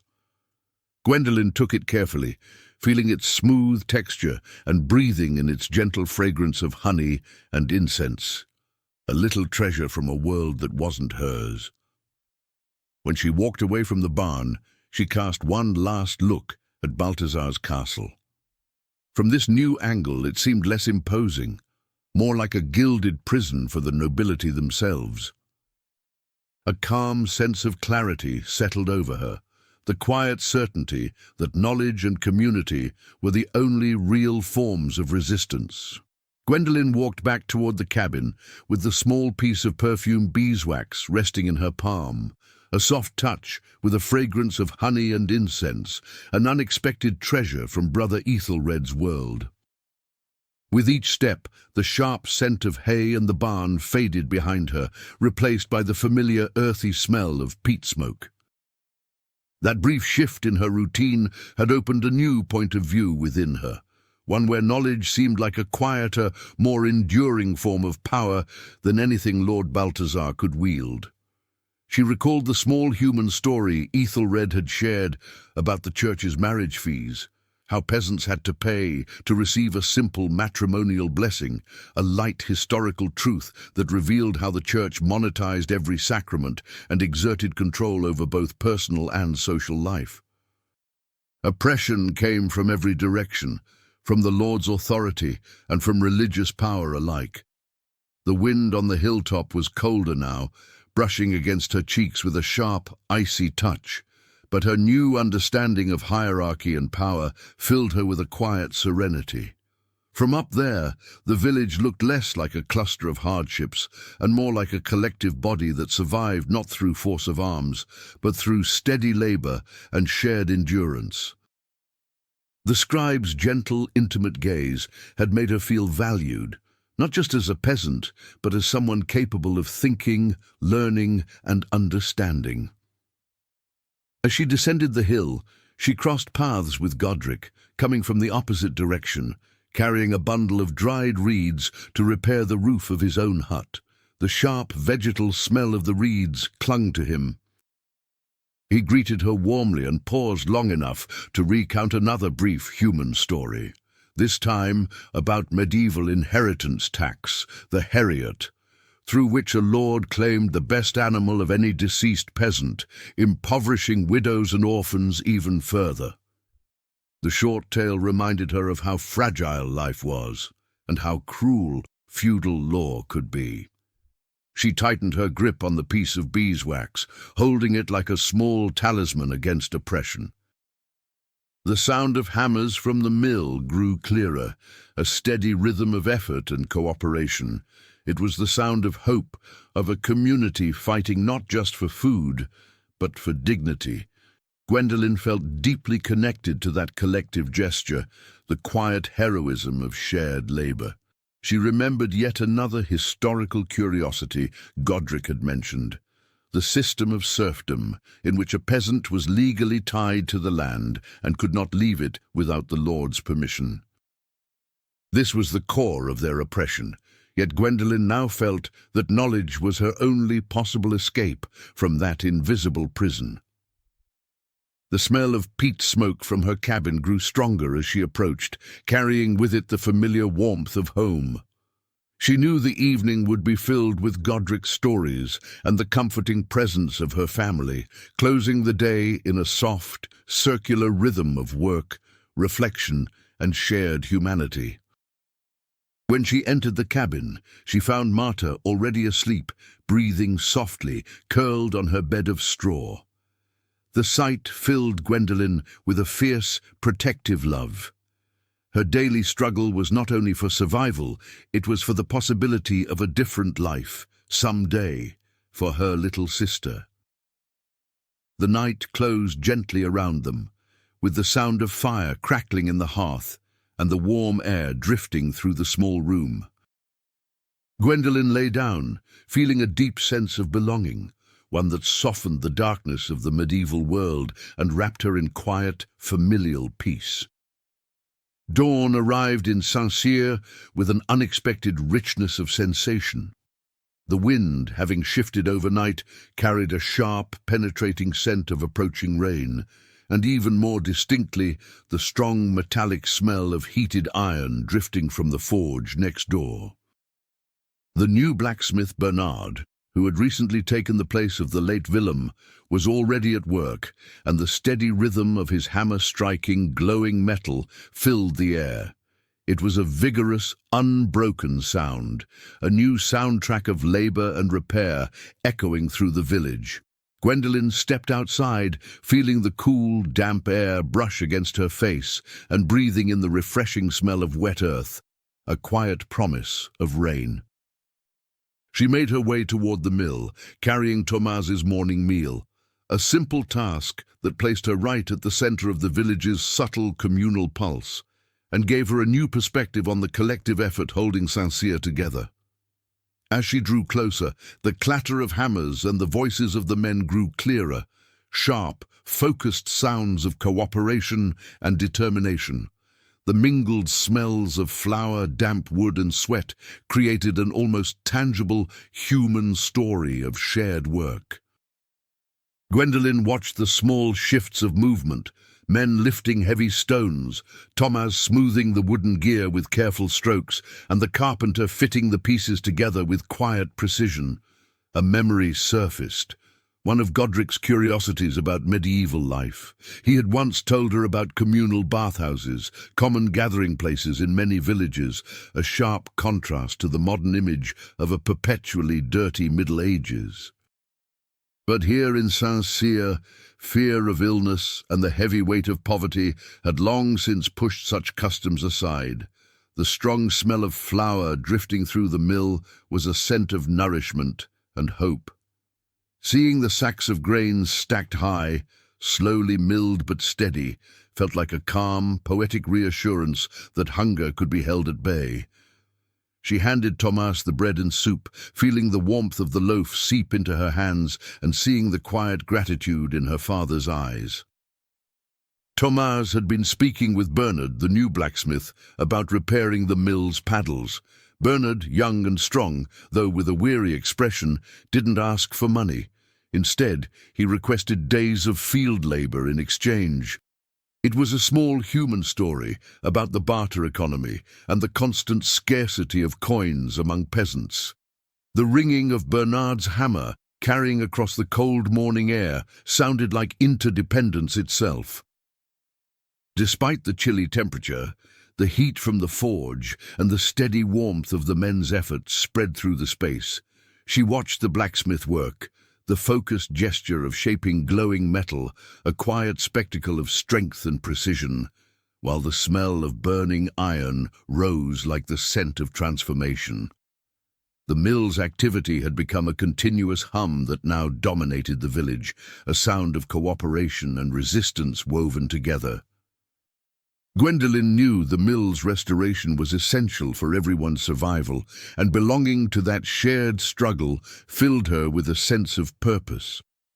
On her way back home, she heard Marta softly singing to her rag doll, an innocent melody that contrasted gently with the hard labor echoing from the mill.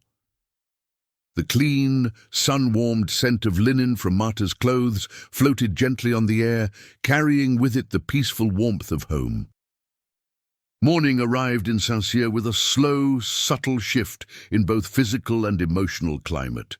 A cold, dense fog, carried by the promise of approaching rain, wrapped itself around the village, dimming the light, shortening visibility, and deepening the chill and dampness in the air. The scent of wet earth and cold smoke was sharper than usual, creating an atmosphere of introspection and melancholy that seeped quietly into the villagers' mood. Gwendolen felt the damp, icy air against her skin as she stepped out of the cabin. Thomas's emotional climate mirrored that of the morning, quiet, steady, and heavy with focus. He was working through the last furrow of a neglected patch of land, guiding the plough with calm strength and determination despite the fog and moisture. The sound of the plough cutting into the soil was muted by the fog, turning into a dampened, rhythmic echo of effort. Her task for the day was to help Marta gather and dry the medicinal herbs growing around the cabin, an activity that softened the rhythm of her morning, replacing brute strength with delicacy and close attention. The strong, healing scents of sage and rosemary, which they picked carefully, formed a fragrant contrast to the cold, heavy fog. Marta was fully absorbed in the work, feeling the velvety texture of sage leaves and the rough stems of rosemary. Gwendolen watched her with a quiet, protective tenderness, aware of the tiny human story unfolding in the simple passing of folk knowledge from one generation to the next. Healing in the Middle Ages depended almost entirely on such empirical wisdom, blessed by faith and necessity.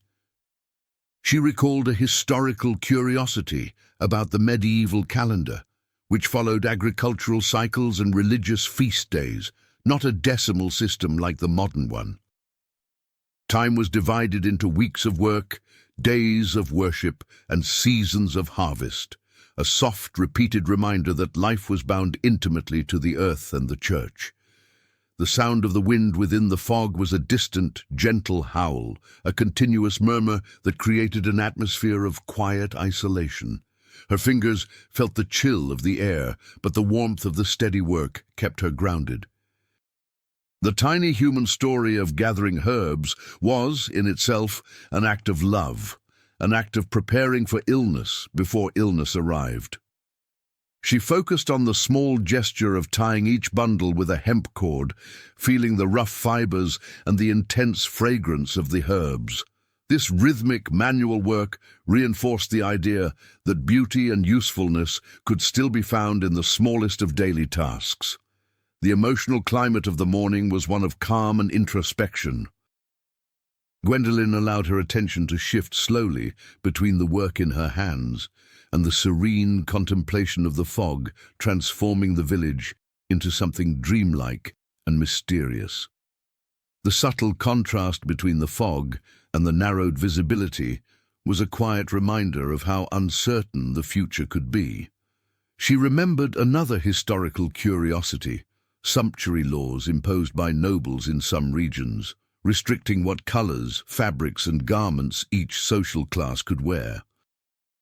These laws reinforced the hierarchy in gentle but unyielding ways, preventing peasants from imitating the lifestyle of the nobility. The pale, diffused light of the fog created a calm, poetic image, where cabins and trees resembled ghostly silhouettes. Gwendolen felt a deep sense of belonging within this simple, harsh landscape. Even the soft sound of her own sigh became part of the contemplative moment. The gentle closing of the morning came with the scent of herbs drying under the cabin roof, a quiet promise of healing and protection for the days ahead. Gwendolen felt a serene satisfaction in having fulfilled her part in safeguarding her family's well-being. Gwendolen and Marta continued working with the medicinal herbs under the pale, diffused light of the fog, a slow shift in illumination that made time feel suspended.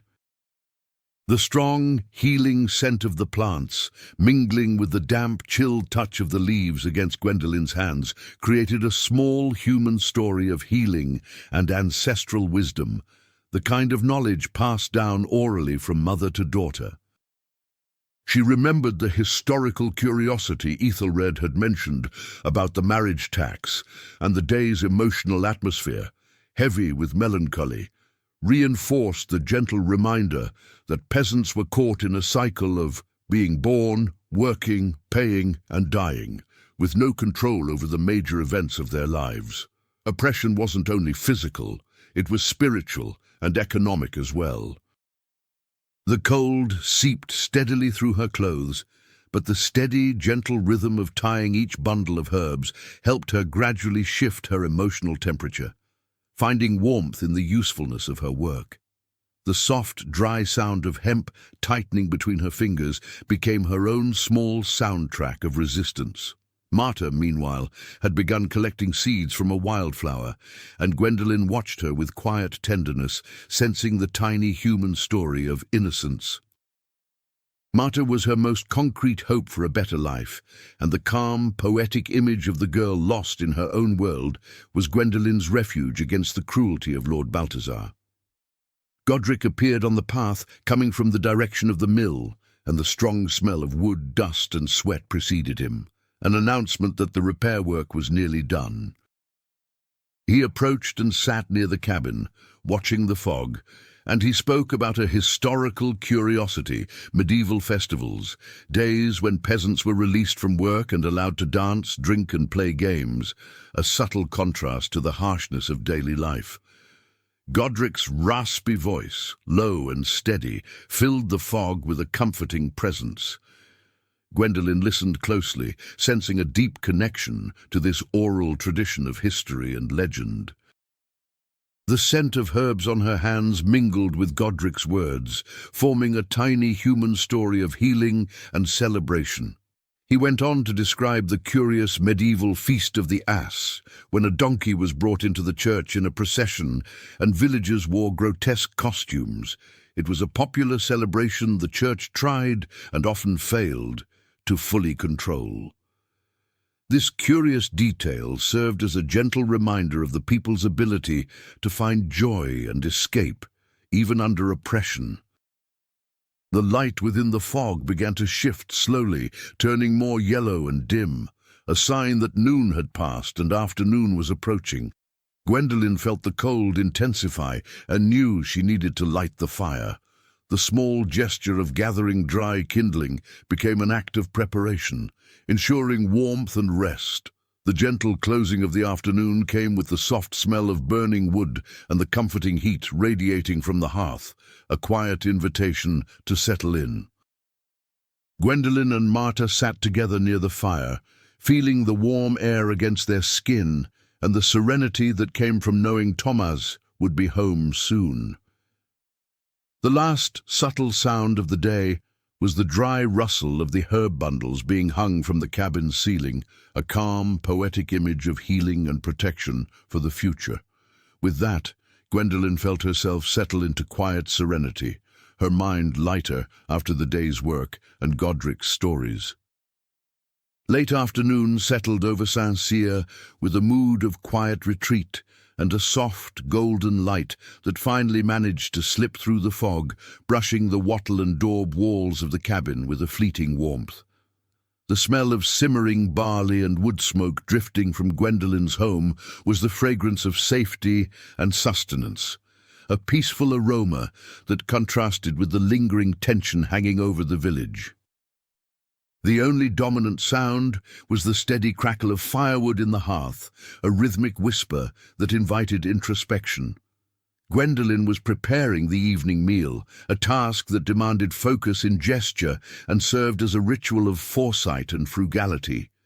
She recalled past moments as she lifted the wicker basket she'd woven herself, using it to sift the little flour they had left. The rough texture of the wicker and the soft touch of the flour told a small human story of her own resilience. Marta was absorbed in arranging the bundles of dried herbs they had gathered earlier, and the strong medicinal scent of the plants filled the cabin with an aroma of protection against illness. Gwendolen remembered Willem, the blacksmith's death, and felt the importance of these small acts of preparation, quiet proof that healing was, in some way, within their reach.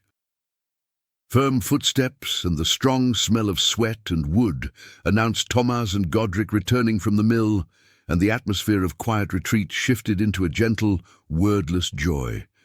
Thomas was exhausted, but the victorious look on his face, the small gesture of setting his tool aside with satisfaction, confirmed that the mill had finally been repaired. Godric settled near the fire and began sharing the last historical curiosity he'd saved for the evening, the medieval rite of sanctuary.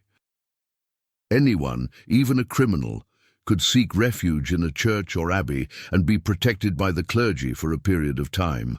This law stood in soft contrast to the cruelty of feudal lords, revealing the church's ability at times to challenge secular authority. This historical detail carried a quiet expectation about the church's role in peasant life, oppressive in many ways, yet occasionally a source of protection. Gwendolen felt the warmth of the fire on her skin and the serenity that came with knowing a sanctuary, however distant, existed. Thomas, in turn, told her about Bernard, the new blacksmith, and how tirelessly he'd worked. His rough, weary voice carried the sound of a day defined by struggle and triumph. He spoke with gratitude and a renewed sense of belonging to the community. Gwendolen served him the barley stew, feeling the warmth of the ceramic bowl in her hands and the hearty aroma rising with the steam. The simple act of eating became a moment of quiet rest and well-earned relief. The gentle closing of the night came with the soft sound of Marta drifting into sleep and the warm air spreading through the cabin. Gwendolen settled into the calm expectation that tomorrow would bring another cycle of work, along with the certainty of their unity and the quiet hope they shared. The sense of quiet inside the cabin deepened as Thomas, warmed by the hearth's gentle heat, finally relaxed and shared with Gwendolen the details of the day's work at the mill. He described the focused gestures of the men as they fitted the heavy wooden gears into place, and the deeply satisfying sound of the blades turning for the first time. The smell of smoke and simmering barley had become the fragrance of the village's victory over hardship. Sitting close to Thomas, Gwendolen found herself recalling the historical curiosity about the rite of sanctuary that Godric had mentioned. The subtle contrast between the noble's law and the church's law carried her into a calm expectation that even in a harsh world there were still small escapes. She felt the warm air drifting through the cabin and that familiar sense of belonging to a community that fought side by side. She kept thinking about the importance of Bernard, the blacksmith, who had accepted payment in days of labor on the fields, one of those curious medieval barter customs that saved the villagers from the burden of coin. Thomas's rough, tired voice as he described the day sounded like the quiet song of an unsung hero, a peasant who rose above himself for the sake of his family. As Godric prepared to leave, he cast one last look at Gwendolen and told her that the knowledge of the heavens, the study of the stars, was the one thing Lord Balthazar could never tax. He encouraged her to keep looking up at night, reminding her that the stars were a calm, poetic image of freedom. The scent of dried herbs he left behind lingered in the air like his quiet blessing. Gwendolen tended the fire with deliberate movements, and a wave of gratitude and peace settled inside her. She remembered Brother Ethelred's small human story and the soft touch of the perfumed beeswax he'd given her, a treasure that held the promise of a world beyond the hoe and the field. The gentle sound of Marta, breathing in her sleep, was the quiet rhythm of innocence and hope for what was still to come. Gwendolen lay down, feeling the rough texture of the straw beneath her and the comforting warmth of her father beside her, a well-earned moment of rest. The night closed in with the muffled sound of wood turning to ash and the dying glow of the fire. With a serene breath, Gwendolen let her mind settle, carrying with her the calm expectation of a new day ahead. The church bell of Saint-Cyr rang out the hour of lauds, the dawn office, its sound clearer and less oppressive than in the days before. It echoed through the cold pre-dawn air, marking the beginning of a day that, though still filled with work, carried a quiet sense of earned peace. Gwendolen woke to the gentle smell of fresh smoke and the crisp scent of earth, feeling the morning chill settling inside the cabin. But the presence of her family and the mill finally repaired was enough to keep her warm. Stepping outside, she saw the calm, poetic sight of the village under the pale light of early morning. The stone church stood at its center, and the view reminded her of earlier images, not of misery, but of her people's dignity. The tower of Lord Balthazar's castle looked less imposing now, more like a distant shadow, softened by the rising sun that tinted the horizon with fleeting shades of pink and orange. It felt like a quiet, poetic farewell to the constant fear that had hovered over them for days. She thought of the gentle reflection between past and present, of all the generations of peasants who had fought and survived on this same land. Her own struggle, though difficult, was part of a larger story of endurance. The focused gestures of her calloused hands, hands that worked wicker, leather and soil, were her heritage and her quiet declaration of strength. Thomas was already up, fastening the yoke onto the ox for the day's ploughing. The soft sound of metal meeting wood echoed steadily across the field, a familiar rhythm of labor that now felt filled with purpose and belonging. Gwendolen walked toward him, resting her rough hand gently on his shoulder, a gesture of unity and silent gratitude. She remembered the historical curiosities Godric had shared, especially the one about the right of sanctuary in the church. That notion of refuge brought a small message of peace to her heart. The church, which had often seemed distant or even oppressive, was also a place of protection, a subtle contrast she now cherished. The sharp metallic smell of Bernard's forge, already burning at this early hour, mixed with the aroma of fresh bread rising from the communal oven. It was the scent of nourishment and the quiet stability of barter, the foundation of that morning's serenity. The steady beat of Bernard's hammer was the sound of hope and ongoing labor. Gwendolen felt that her own small human story of struggle had reached a natural moment of closure, and a soft sense of calm settled inside her. The mill was repaired, winter preparations were underway, and her family stood united. Picking up her hoe and heading toward the field became a quiet act of acceptance and steady resolve. She thought again of Brother Ethelred's gentle gaze and the smooth touch of the perfumed beeswax he had given her, a reminder of the knowledge she longed for. That calm, poetic image was her escape, her quiet counterbalance to a life of toil. Marta soon stepped out of the cabin, her eyes bright with curiosity, innocence painted across her face. She ran to Thomas and wrapped her arms around his legs, a small human story of paternal love and protection that felt like the emotional peak of the morning. Gwendolen smiled, wrapped in an overwhelming sense of peace and quiet clarity. She knew medieval life was an endless cycle of hardship, but unity and hope were stronger. The soft closure of the day's beginning was the sound of the plough cutting through the earth, a steady rhythm of life and perseverance. The feel of soil on her hands and the strong scent of the land grounded her completely.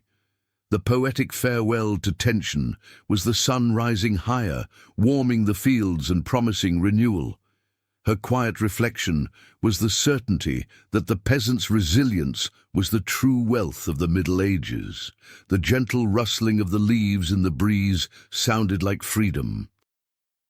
She looked up at the sky, remembering Godric's promise, the calm, poetic image of the stars waiting for her at night, an invitation to dream and to feel free. She was ready to work. The message of peace was her acceptance of her path, and her determination to thrive. Peace itself was her only treasure. The church bell rang again, marking the last office of the morning, a soft closure to her journey of struggle and hope. And the warm touch of sunlight on her skin was her quiet reward. The village of Saint-Cyr woke wrapped in a sense of peace and a silence that wasn't the silence of exhaustion, but the calm that follows shared work. The mill had been repaired, and the immediate threat of Balthazar's raid had faded into the background. The air was cold and clean, free from the fog of the previous days, and the gentle scent of burning wood and freshly turned soil carried the fragrance of stability and earned reward, a natural easing of tension. Gwendolen rose before sunrise, feeling the rough touch of her wool tunic, yet comforted by Marta's warm little body curled beside her. Stepping outside, she breathed in the crisp air and saw the calm, poetic silhouette of the stone church, its towers rising under the faint morning light. It reminded her of the old rite of sanctuary and the steady presence of faith, returning to earlier images, not of pain, but of hope. Her mind drifted back to the Milky Way she observed each night, the unreachable vastness of the cosmos, a soft contrast to the smallness of her own life. That quiet contemplation brought a gentle reflection between past and present. Her peasant ancestors had lived harsh lives, yet her own, marked by knowledge and unity, carried a dignity that made her feel like more than a simple servant of the soil. The soft sound of wind sweeping across the fields and the steady murmur of the creek became nature's music, settling her heart. Gwendolen felt that her small human story of struggle was just one thread in the greater tapestry of time, humble but meaningful. That sense of belonging filled her with serenity. Thomas joined her, breathing in the scent of earth and dew. He looked toward the mill, where the newly repaired sails turned slowly in the wind, a poetic farewell to the tension of the past days and a symbol of renewal. Gwendolen felt the warm touch of his arm against hers, a natural release of her lingering fear. Godric approached and spoke about the poetic metaphor of the mill wheel, always turning, grinding grain into bread, but also grinding time itself, shaping suffering into story. The message of peace, he said, was accepting the cycle of life and death. The final emotional peak came when Marta stepped out of the cabin in her mended tunic and ran toward the well, smiling, her innocence and simplicity becoming the calm, poetic image of hope that Gwendolen carried in her heart. With the soft touch of sunlight warming her face and the clean scent of morning all around her, Gwendolen felt peace settling deep inside. She knew the struggle would continue, but her family's unity and the knowledge written in the stars would be her strength. The church bell rang for prime, the gentle closing of dawn's quiet hour, and an invitation to another day of work and life. The smooth touch of the scented beeswax in her pocket was a quiet reminder of her promise to learn. Until tomorrow, traveler, I'll be here, waiting to wander through these forgotten ages with you. You already know where to find me, right here between history and dream. Like this video, subscribe to the channel and rest well.